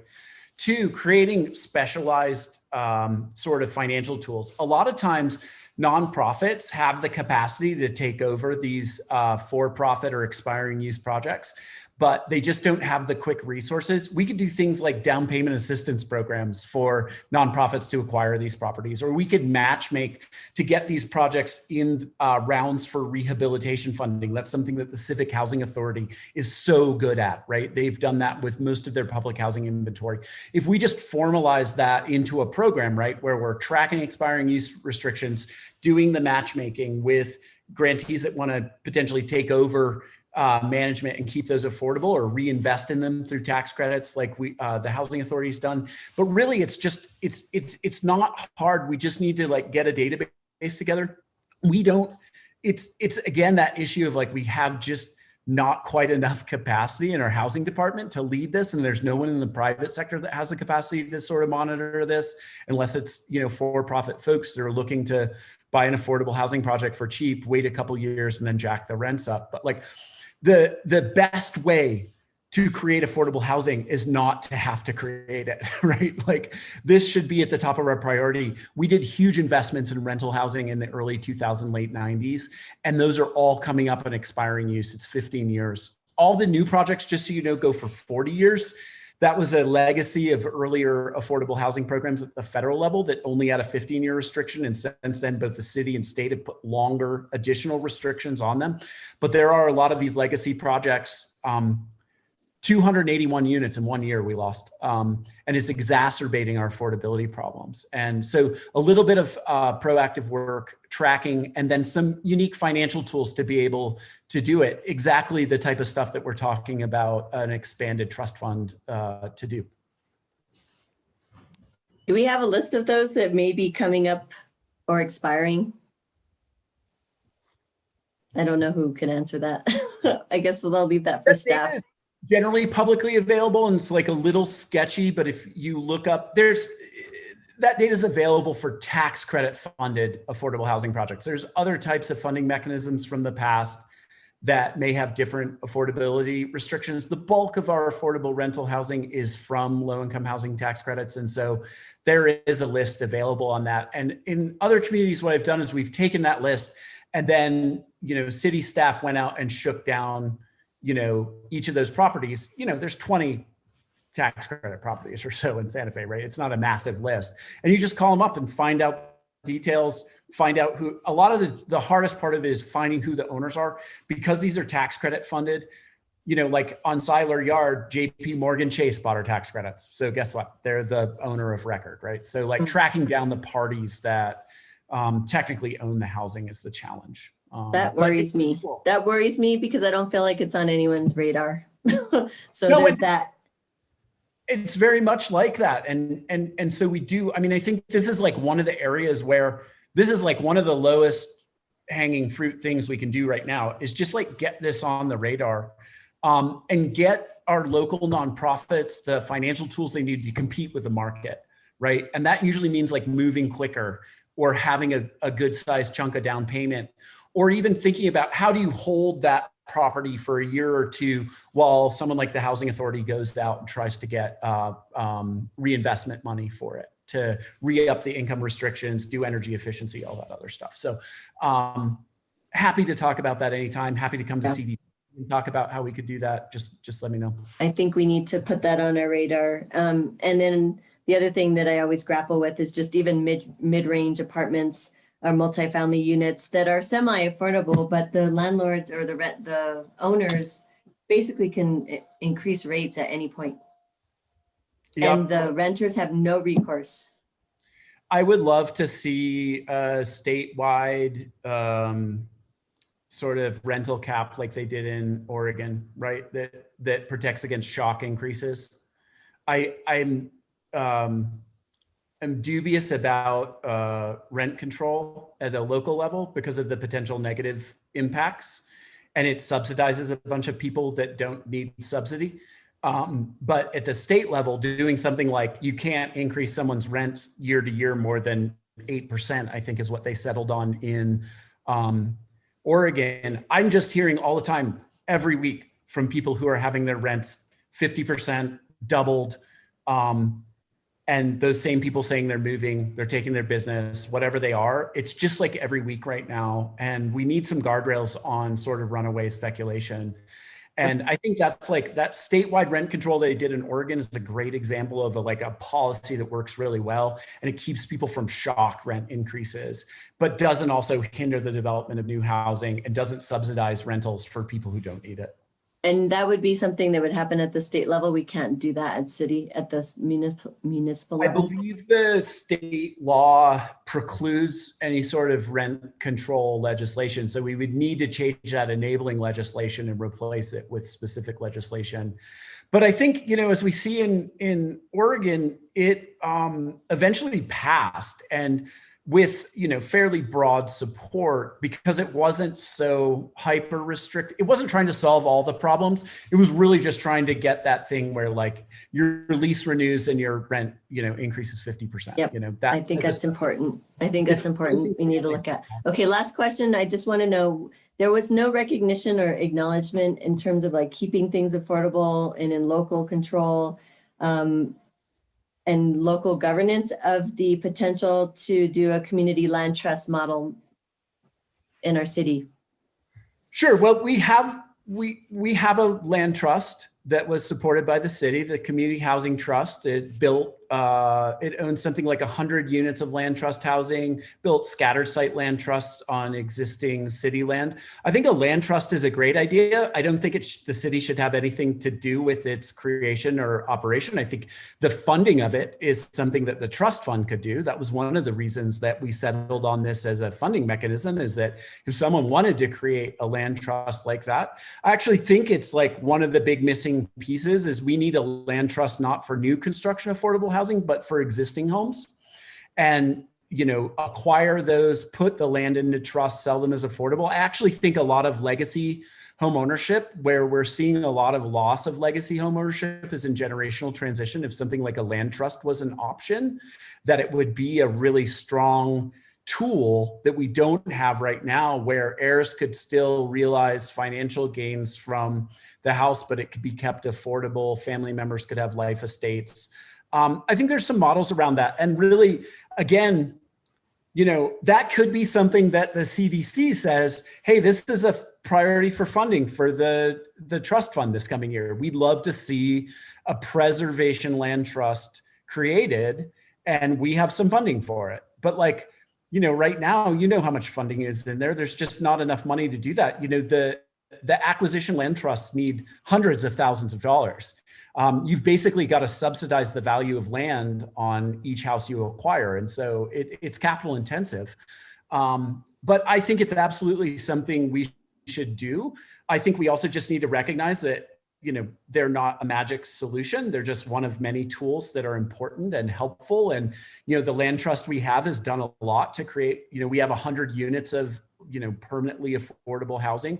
They also have downsides, right? Like a lot of people, families that I worked with in the land trust homes at the housing trust, felt like in the end, they had just sort of paid rent because they had such capped appreciation on their sales, and they had paid all the property taxes and maintenance and upkeep on the house the whole time they were there. So these are really complicated things.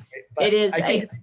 I just think it warrants more conversation at another time to weigh the options, because I don't think people even know that they're out there. They function well in other states. We have one in Albuquerque. So just something to flag that I want my colleagues to also be cognizant of.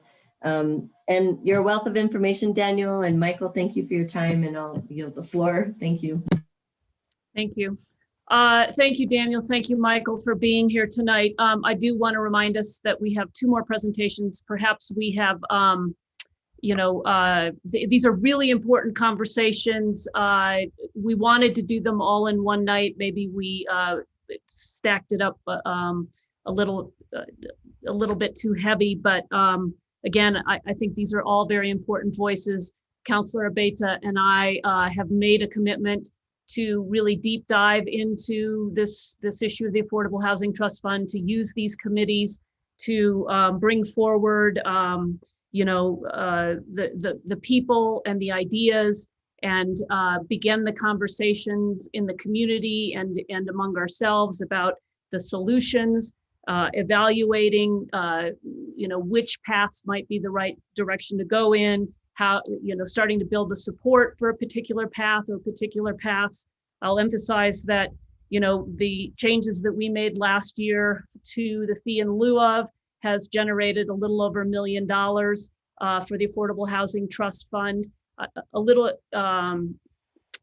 So there's that. I think there's another proposal that the council will be looking at the pros and cons of coming soon around the sale of public city property and dedicating some of that revenue. So some of these things are a question of timing and making sure that we're taking advantage of the timing that we have.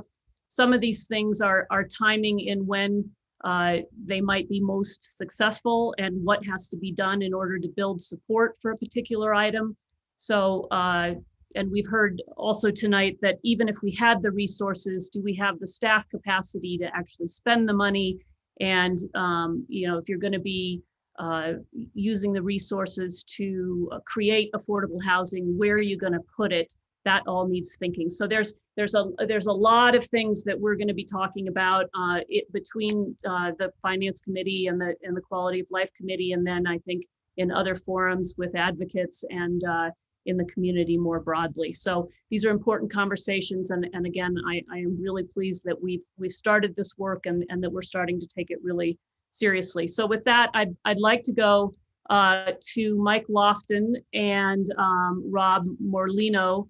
And they had a white paper, and just getting to my Prime Gov here, that they produced, which I think largely was put into the Santa Fe Housing Coalition paper. But I wanted to invite their voices, their expertise to add to this conversation tonight. And then we do have one more presentation on, and will be largely focused on land. It did come up earlier about land use reform and the kinds of things that we can do at the city to encourage more affordable housing through our own land use policies. So two more things, bear with me, and take it away. Rob, are you kicking it off here tonight? I will. Thank you, Madam Chair, councilors, and friends and colleagues for having us. I will do my best to be as brief as possible, knowing it's getting late. And if you see me pause, it's because I'm skipping something that's already been covered by the other presenters. We at HomeWise are also members of the Santa Fe Housing Action Coalition.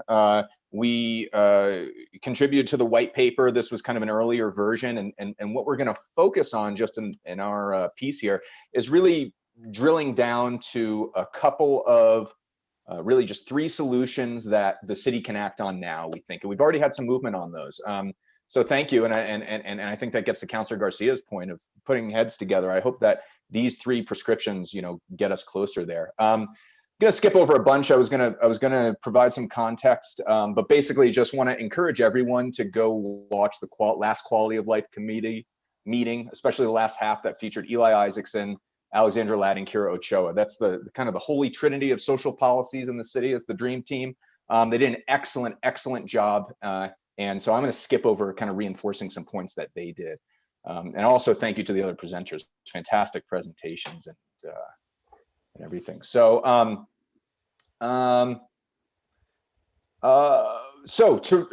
guess where I want to start then is to kind of zoom in. Something to notice is that when Alexandra Ladd did present 2 weeks ago, she mentioned that our median income in Santa Fe is around $76,000. That's not enough to stay below kind of the 30% gross income level that would have housing affordability. And in fact, I just saw a news article today that I'll incorporate that our living wage is set to increase on March 1st to $12.32.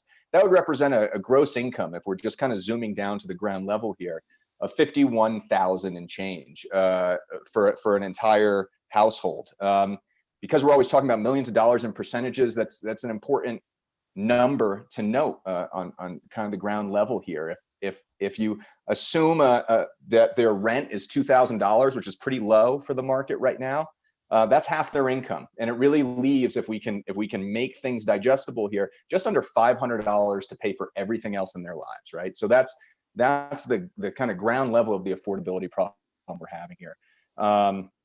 And so our living wage, which was up for debate, it came up, I think, in 2012, was a good policy, a progressive policy at the time, but it's really kind of a living somewhere else wage at this point, even though there's good faith put into developing that. And for boomerangers, young people trying to come back, it's just not even viable. Even when I came to Santa Fe coming out of grad school, if I were to come now, I wouldn't have been able to live, even with an advanced degree in that kind of experience. So I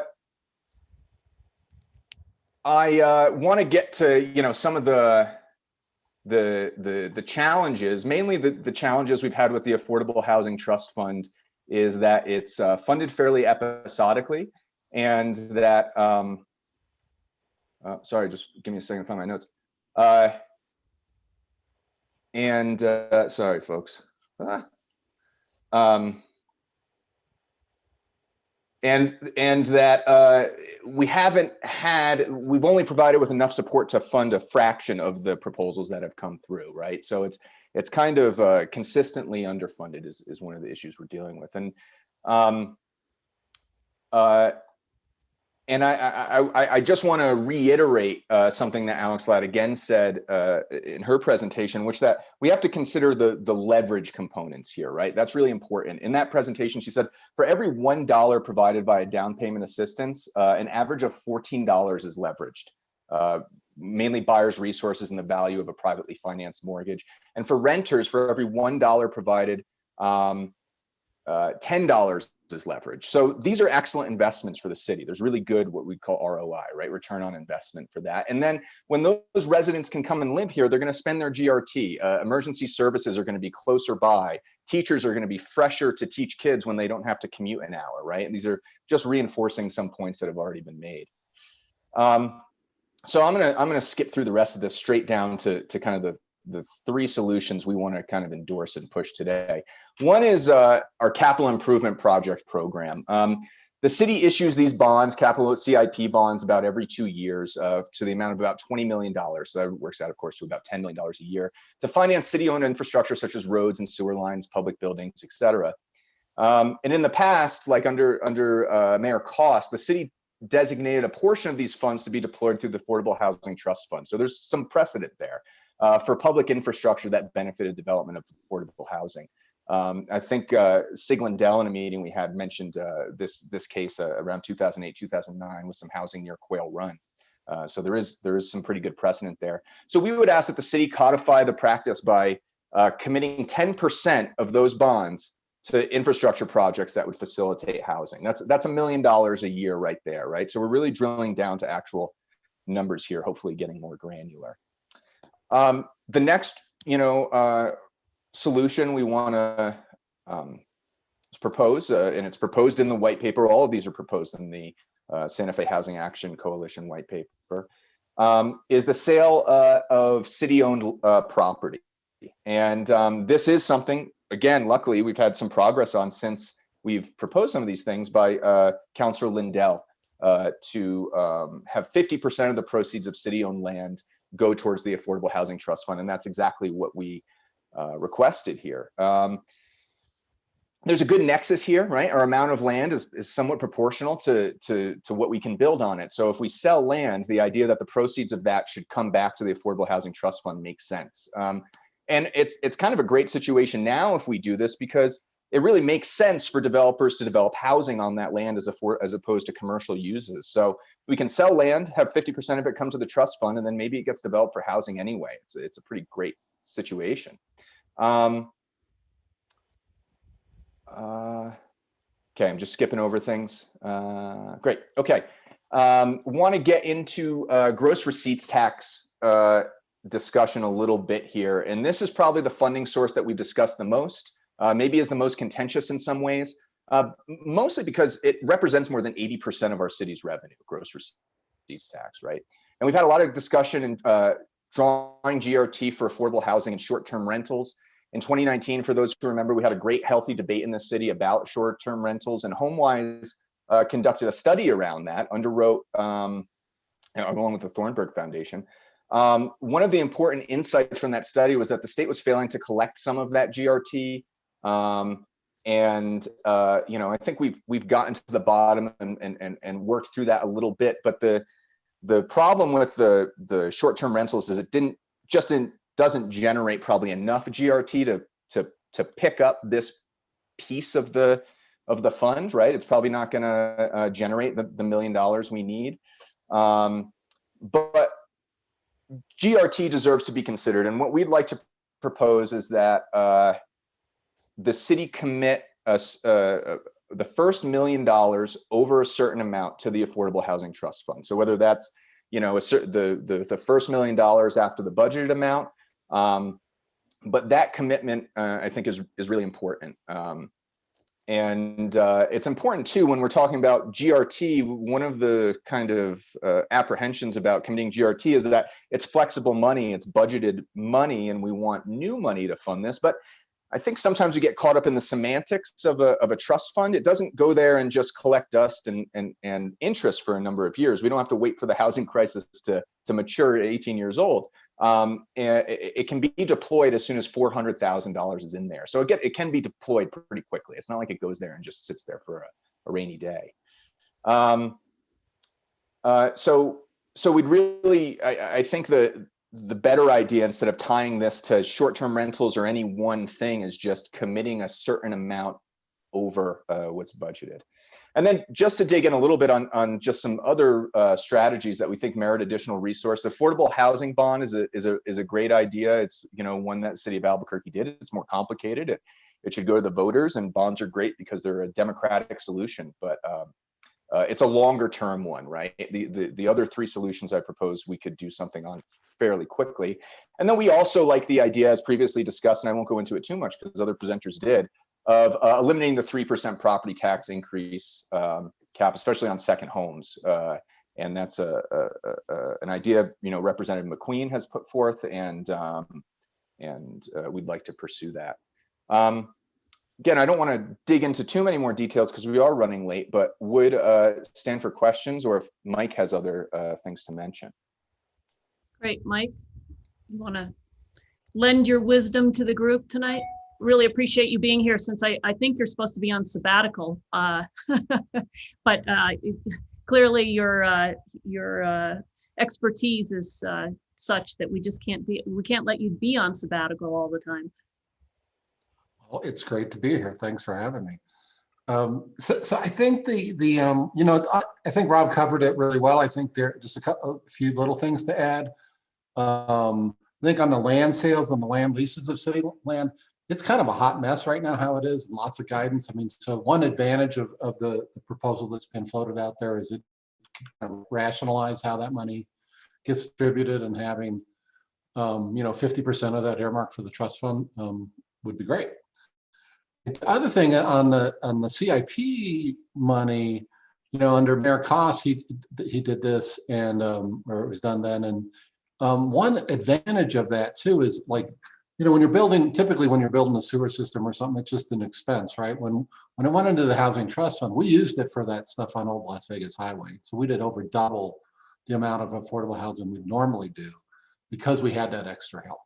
It got used to help infrastructure for apartment buildings, so it was really good. But what happens is we secure that CIP subsidy, like in that Old Las Vegas Highway project, the second lien that's written on behalf of the Affordable Housing Trust Fund. So when that person, so it's what Daniel was talking about earlier, when that homeowner sells that home at some point, that money gets recycled back into the trust fund. So it's it's a pretty powerful tool. And I think, we were really, this idea of reserving a portion of the GRT we like so that there's a dedicated income stream to the trust fund. I think coupling it to short-term rentals directly is difficult because it's hard to know where GRT is coming from. State doesn't necessarily break that all out for you in the way that you need to know it. But in the report that, Kelly O'Donnell did, that Rob mentioned, it was like there was about $1.5 million not being collected in GRT at short-term rentals. It was a lot of money. That's changed. The good news is the state did take action, and now that stuff is being collected. So with that, well, that's a good to use, at least conceptually, not tie every dollar to it, but conceptually that could go into the housing trust fund. We completely recognize the problem with that idea right now is the city has a budget problem because we're in a recession. And there's issues there. So that's where I think Rob was saying is like, well, could there be some kind of agreement that's like once we're back on firm footing, the first priority is of new GRT money is to go into the trust fund. I don't think we'd be in favor necessarily of raising the GRT tax rate because it is a regressive tax that affects lower income people disproportionately. But to the degree that the overall revenue is growing because of economic growth, earmarking it for affordable housing would be good. Related to that, and I know Councilor Villarreal raised concerns about the mill levy idea that like that's what the city of Albuquerque does for its workforce housing trust fund.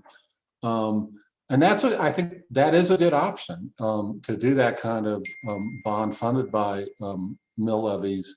I think your concern is dead on, is like what we don't want to do is affect people who that a property tax increase could harm them, right? So I think what Daniel said of making sure we have a way to provide assistance to people who are on fixed incomes so that they're not negatively affected would be an important part of that, which is kind of related to this 3% property cap thing too. It's like, we need to help those folks on fixed incomes keep their homes. Capping, a $2 million home on Pike Park Road, that's a second home that is used two weeks out of the year, makes no sense, right? It's like they should be paying property tax on the full value of that property, right? So it's good that people are asking those kinds of questions because we definitely don't want to cause an unintended consequence that we're going to regret later. So I really appreciate this discussion and the meeting and how thorough the committee is on digging into this stuff. So thanks a lot. Thank you, and thank you for being here. Questions from the committee? All right, thank you both for being here. Madam Chair, just a clarifying question. I think Mr. Morlino said something about 10% of those bonds. What bonds were you referring to? CIP. So if we're talking about $20 million and $10 million, let's say annually in CIP bonds, we'd like to request or propose 10% of that bond amount be contributed to the trust fund, which would represent approximately $1 million. So these are kindly neatly for this model split up roughly into thirds, right? Third from GRT, or $1 million from GRT, kind of $1 million, and again, a bit of a straw dog here, but $1 million from GRT, $1 million from CIP, and $1 million, or that's variable, but hopefully that much from land sales as well, and then obviously the additional amount that we haven't really mentioned here of the existing funding that gets paid from fee and lieu and things like that. Okay, so I was just thinking it was 10% of the CIP, but it would specifically be earmarked for affordable housing infrastructure needs, correct? Okay. Correct, Thank absolutely, you. yes. Thank you. Thank you. Okay, with that, we are going to move on to our last presentation. Thank you, Carlos, for hanging in there with us. I know the hour is late, sorry about that. But I will waste no more time. Let's have you take it away. Hey, thank you very much, Chair Romero-Worth and councilors. I definitely want to acknowledge Eli Isaacson, Alexandra Ladd, and Kira Choa's presentations. I think that those were really important to get a good baseline understanding of some of the context. I also thought it was pretty important for me to go after some of the nonprofit groups because, again, I think the nonprofits are an absolutely critical perspective in understanding how everything else that I say kind of fits into some of these strategies. Because land use policies are so contentious, I'm actually going to spend the majority of my time helping us think about affordable housing from a land use perspective and a much shorter period of time going over some of those strategies. So just to start out, we know that there are very high costs to a lack of affordable housing. We've got economic costs, environmental costs, social costs. I kind of think about some of this goal being accessible, equitable, stable, inclusive, and achievable affordable housing. There's tons of different affordable housing strategies. What's important is that we can't do just one. We have to be working on multiple fronts at once. I like to think about a whole spectrum of housing strategies. For me, it's really helpful to think on one side about focusing on the individual support and immediate needs. And that's a lot of what the nonprofits, what Alexandra Ladd's group, what Kira Choa's group has really talked about, supporting unhoused people, subsidized housing, tenant protections. That's really important on immediate and really individual focus. On the systematic changes and future needs, we're looking at much broader subjects, things like income wealth disparity. We're looking at different types of taxation strategies. Not really going to get into that. I'm focused on land use regulation. So for land use regulation, we're really thinking about the inclusion of affordable housing in market rate developments. We're thinking about improving the housing ecosystem, and we're looking at comprehensive equity, land use, and urban planning strategies. Let me step back a little bit. So land use regulation is the regulation of housing supply, function, and form. So we're thinking about how much housing are we allowing? Where are we allowing that? What are the aesthetics? What does it look like? And how does it integrate into the community? Our existing land use code, the intention of it, what it has been built around for the past many decades has been to maximize the community welfare of existing residents and to minimize the negative impacts of new development. So minimizing the impacts of new residents. The result that we get is that we have expensive regulations, that we have inequitable regulations, that we have costly approval processes. I'm not saying that we don't allow housing, it's just very costly to get there. And we encourage building to be as expensive as possible rather than as affordable as possible. That's really important. Generally, this contributes to a lack of affordable housing and unhealthy housing ecosystem. I like to bring up some examples. This is drastically simplified, but we could think, let's say Michelle, the developer, wants to develop on a particular piece of property, thinking about fixed costs. So I'm just simplifying this as land costs. If Michelle came to me and said that she wanted to build 9 units on a property, that would be, let's just say the fixed costs are around $111,000. Coming to the land use code, a lot of times we reduce that. So we might reduce that down to 6 units. Reducing that down to 6 units means that we've got a higher cost per unit, right? We're just talking about economies of scale. So let's say that Michelle doesn't want to work with only 6 units and decides that instead, she's actually gonna try to develop out where there aren't as many neighbors. And so if we think about the current land use code preventing height, preventing outward expansion, preventing development in between existing neighborhoods. What we get is that we're pushing a lot of development out into the fringes and less developed kind of greenfield, we call it, areas of the city.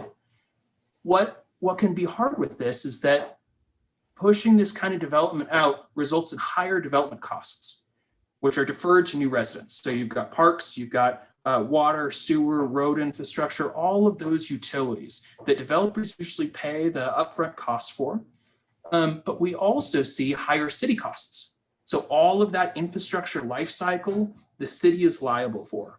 And those are significant, very significant costs. We've got a lot of senior staff that are quite concerned that we might not be able to afford the infrastructure we have in the next 20, 30, 40, 50, 100 years. So a serious consideration for the city and existing residents, but we also get higher resident cost of living and transportation costs. This is a huge thing that groups like Chainbreaker have brought out, that having affordable housing that's an hour away that costs between $5,000 and $15,000 in commuting costs isn't necessarily affordable. So I like to think about affordable housing as a bunch of happy faces, a bunch of families living in a bunch of homes. Really just try to simplify this down. Regardless of how well the markets are working, we're almost always going to need non-market based and subsidized housing. And that's just a fact. In this very simplified model, we've got this group here with half a dollar sign, right? There's an inability to participate in the market. And we have seen a lot of very hardworking nonprofits that are trying to work on that. In Santa Fe, we have a shortage of housing across all spectrums. And from the absolute luxury housing down to housing the most housing insecure families, we have a housing shortage. Right off the bat, this kind of shortage results in exclusion. It's exclusion from the market. This could be more than half of the working population that has to commute into Santa Fe. It could be the different families that are doubling up, families that are living in garages, in living rooms, et cetera, et cetera. What we also see is we see displacement. And so we have instances where higher income groups are able to outcompete middle income groups, displacing them. And that has cascading effects, where now middle income groups are displacing lower income groups and outcompeting them. The market response from this is that we get inflated housing costs. So this is the example of the 1,000 square foot bungalow selling for $550,000 or more in different areas. And so that's how the market is responding to this. And so the result that we have from this shortage, again, just thinking about happy faces and sad faces, is a lot of sad faces. Even for housed families in Santa Fe, we have a high degree of unaffordability. And this results in significant financial losses. The white papers that HomeWise and the Housing Action Coalition have done have shown that there's significant outsized and inequitable impacts to the most vulnerable households, that there's negative impacts to economic development and local business growth, that there's worsened health outcomes, et cetera, et cetera. So right now we have a lot of hardworking nonprofits and public institutions that are trying to support the non-market-based and subsidized housing support. And this is absolutely critical that we put focus and resources into the support. But this is the gap that Daniel was talking about before. The housing gap between what we can afford and what we're currently providing, it's not shrinking, it's growing. And we will never have enough money to actually subsidize all the housing that we need. So that's where the land use regulations can really focus on market solutions and focus on improving the housing health of the entire housing ecosystem. So from a land use perspective, we have to think really holistically around the entire housing ecosystem. And it's fiercely unpopular, but like it or not, we do need to allow more market rate development. If we don't have enough housing on the top end of the scale, we will get more displacement. And that is just how it works. Whether, that's how markets work, and housing is a market that we have to deal with. Market rate development is not a primary focus for land use incentives or flexibility, but it is something that we have to recognize and something that we have to allow.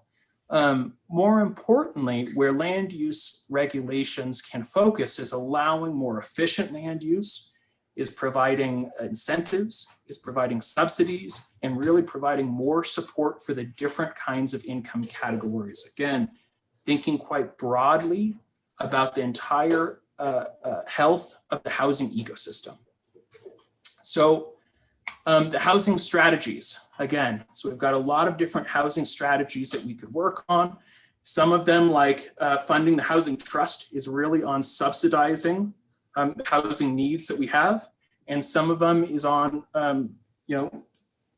thinking on a different side of the spectrum, it's on focusing on systematic changes to our housing system and our market. From a land use perspective, we could focus on the inclusion of affordable housing in market rate developments. So really trying to make sure that when market rate developments are coming forward, it's not just fee in lieu, but it's actually providing longer term, stable, affordable housing units. We could talk about improving the housing ecosystem, which is everything across all spectrums, and talk about comprehensive equity, land use, and urban planning. Now, I'll focus on the first, the last one, the comprehensive side. So the current land use code is focusing on existing residents and minimizing the negative effects of new residents. We could hypothetically have more improvements to the land use code that balance existing welfare with that of new and future residents. We could think more about financially sustainable long-term land use. We could think more about how the land use code is affecting equity. We could think about efficiency, and we could think about naturally affordable housing. And I like to bring up the naturally affordable housing because, again, we don't have enough resources to subsidize all the housing we need. We need to actually have instances where affordable housing is being created over time. And Daniel said, wrote it down somewhere, but one of the best ways to create affordable housing is to not have to create it, right? That's the essence of naturally affordable housing. And that's what we're able to get only when the housing market is actually healthy. Otherwise, it's always a catch up of trying to subsidize those that need it most. The hard part with comprehensive land use planning is that it is fiercely unpopular. It is entirely contentious. It is based on value-based decisions, discussing changing land use regulations, discussing parking. I know that the counselors are all too aware of constituents and problems with traffic. These kind of issues are incredibly important, but also incredibly resource intensive. Takes a lot of trust, takes a lot of capacity. The city does not have the capacity to engage in that kind of comprehensive, long-range, equitable kinds of land use practices right now. And we haven't engaged in comprehensive planning for multiple decades. It's been quite a while since we've actually been able to get more into thinking about these kinds of values. So instead, what the land use department has tried to do is take more of a targeted approach to think about land use incentives and affordable housing. We're looking at how to increase the affordable housing supply and how to allow more efficient land use practices. So we partnered with the Planning Commission Working Group. We created a Planning Commission Working Group and have been looking at this a little bit. And over the last year, we've had some preliminary discussions with a whole group of different types of stakeholders, with industry professionals, with different types of advocate organizations, different types of community organizations, with members of historic preservation groups. And we've really narrowed that scope on the inclusion of affordable housing in market rate developments and on, again, kind of thinking about the entire housing ecosystem. How we could get that is that we need to allow more housing. We need to have more housing that's more naturally affordable. We're thinking about streamlining approval processes, mainly for small projects, but thinking about ways that we could have more efficient and easier approval review. We're also looking quite a bit at allowing more flexible and efficient designs. So that's looking at things like increased height, looking at changing setbacks, changing lot coverage, changing parking requirements. Of course, all of this has to be in specific areas. Again, these are all very general concepts that we're looking at, but these are the things that we're starting to explore. We're also looking at reducing development fees for affordable housing projects. So thinking about impact fees, permitting fees, review and approval fees. And that's really what helps a lot of the larger projects, a lot of the low-income housing tax credit projects is really focusing on those fees. With that, I'll open it up for questions and see if there's any interest in talking about land use policies. Thank you, Carlos. If you could stop sharing your screen, that helps me keep track of everybody.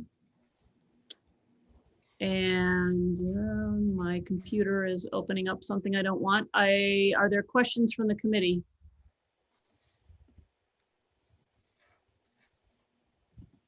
Councilwoman Villarreal.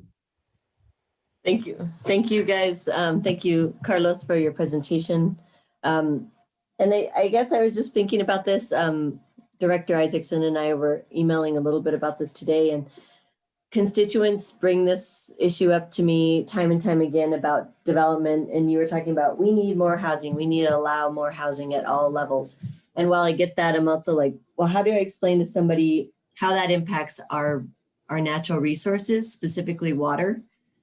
And I'm not sure how to answer that, because although we have verified that multifamily units require or don't use as much water as single family dwellings, we all are necessary. I mean, we're a connected system to the rest of not just the city, but the county. So any kind of development that's occurring does impact our resources. So what would you say, and how would you respond to somebody that is concerned about our water resources and how any kind of development, especially housing, affects it? Yes, Madam Chair and councilors, I think that's a really important question, and exactly as you're saying, one that's really popular to be talking about. I'm not in the water division, but I have spoken quite a bit with Jesse Roche, who's the director of that division. I know that our water usage hasn't, I believe, I'm all I can do is talk in kind of some generalizations, but I believe that our water usage has decreased quite significantly since 1993. Despite all of the development that we've had, we have decreased the amount of water that we've used because of aggressive conservation and environmental sustainability reasons. If we broaden it, not just to water, because at water, we've become more water secure in the last few decades. We're using less water despite more growth. We're also taking water resources from other communities throughout the Rio Grande and bringing those to Santa Fe. So we are continuously strengthening our water position. We're refilling our aquifers right now. So in my conversations with the water division, and I probably have to defer to them for anything more, but there's not a water concern when we think about sustainability within the city.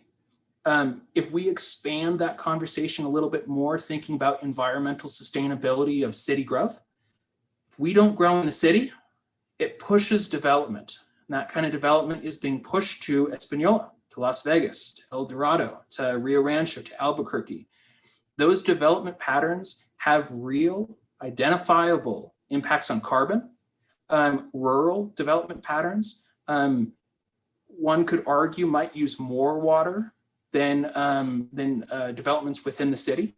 The city has incredible green building requirements. Those green building requirements vastly surpass what we find in different types of county development. So from the environmental sustainability perspective, I haven't heard a good argument about why restricting development in the city produces any kind of positive impacts. It actually seems like it's more negative to be restricting growth within the city.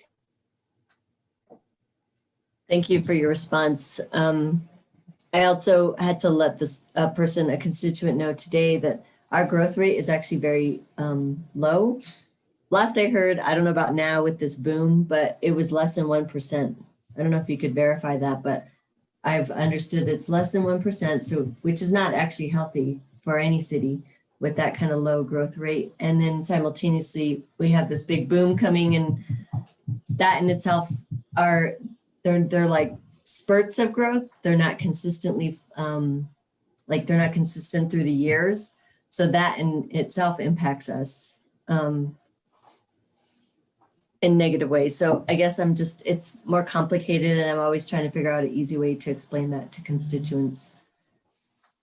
Yeah, Madam Chair and councilors, I think the growth issue is exactly what we should be looking at more.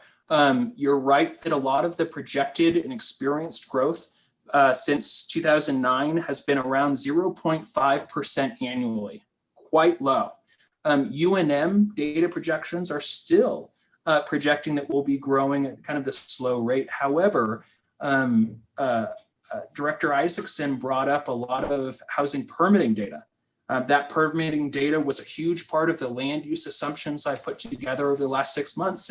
And we see an entire shift how that growth has happened. And we're seeing much more rapid growth than we've seen between the 2009 to kind of 2016 rate.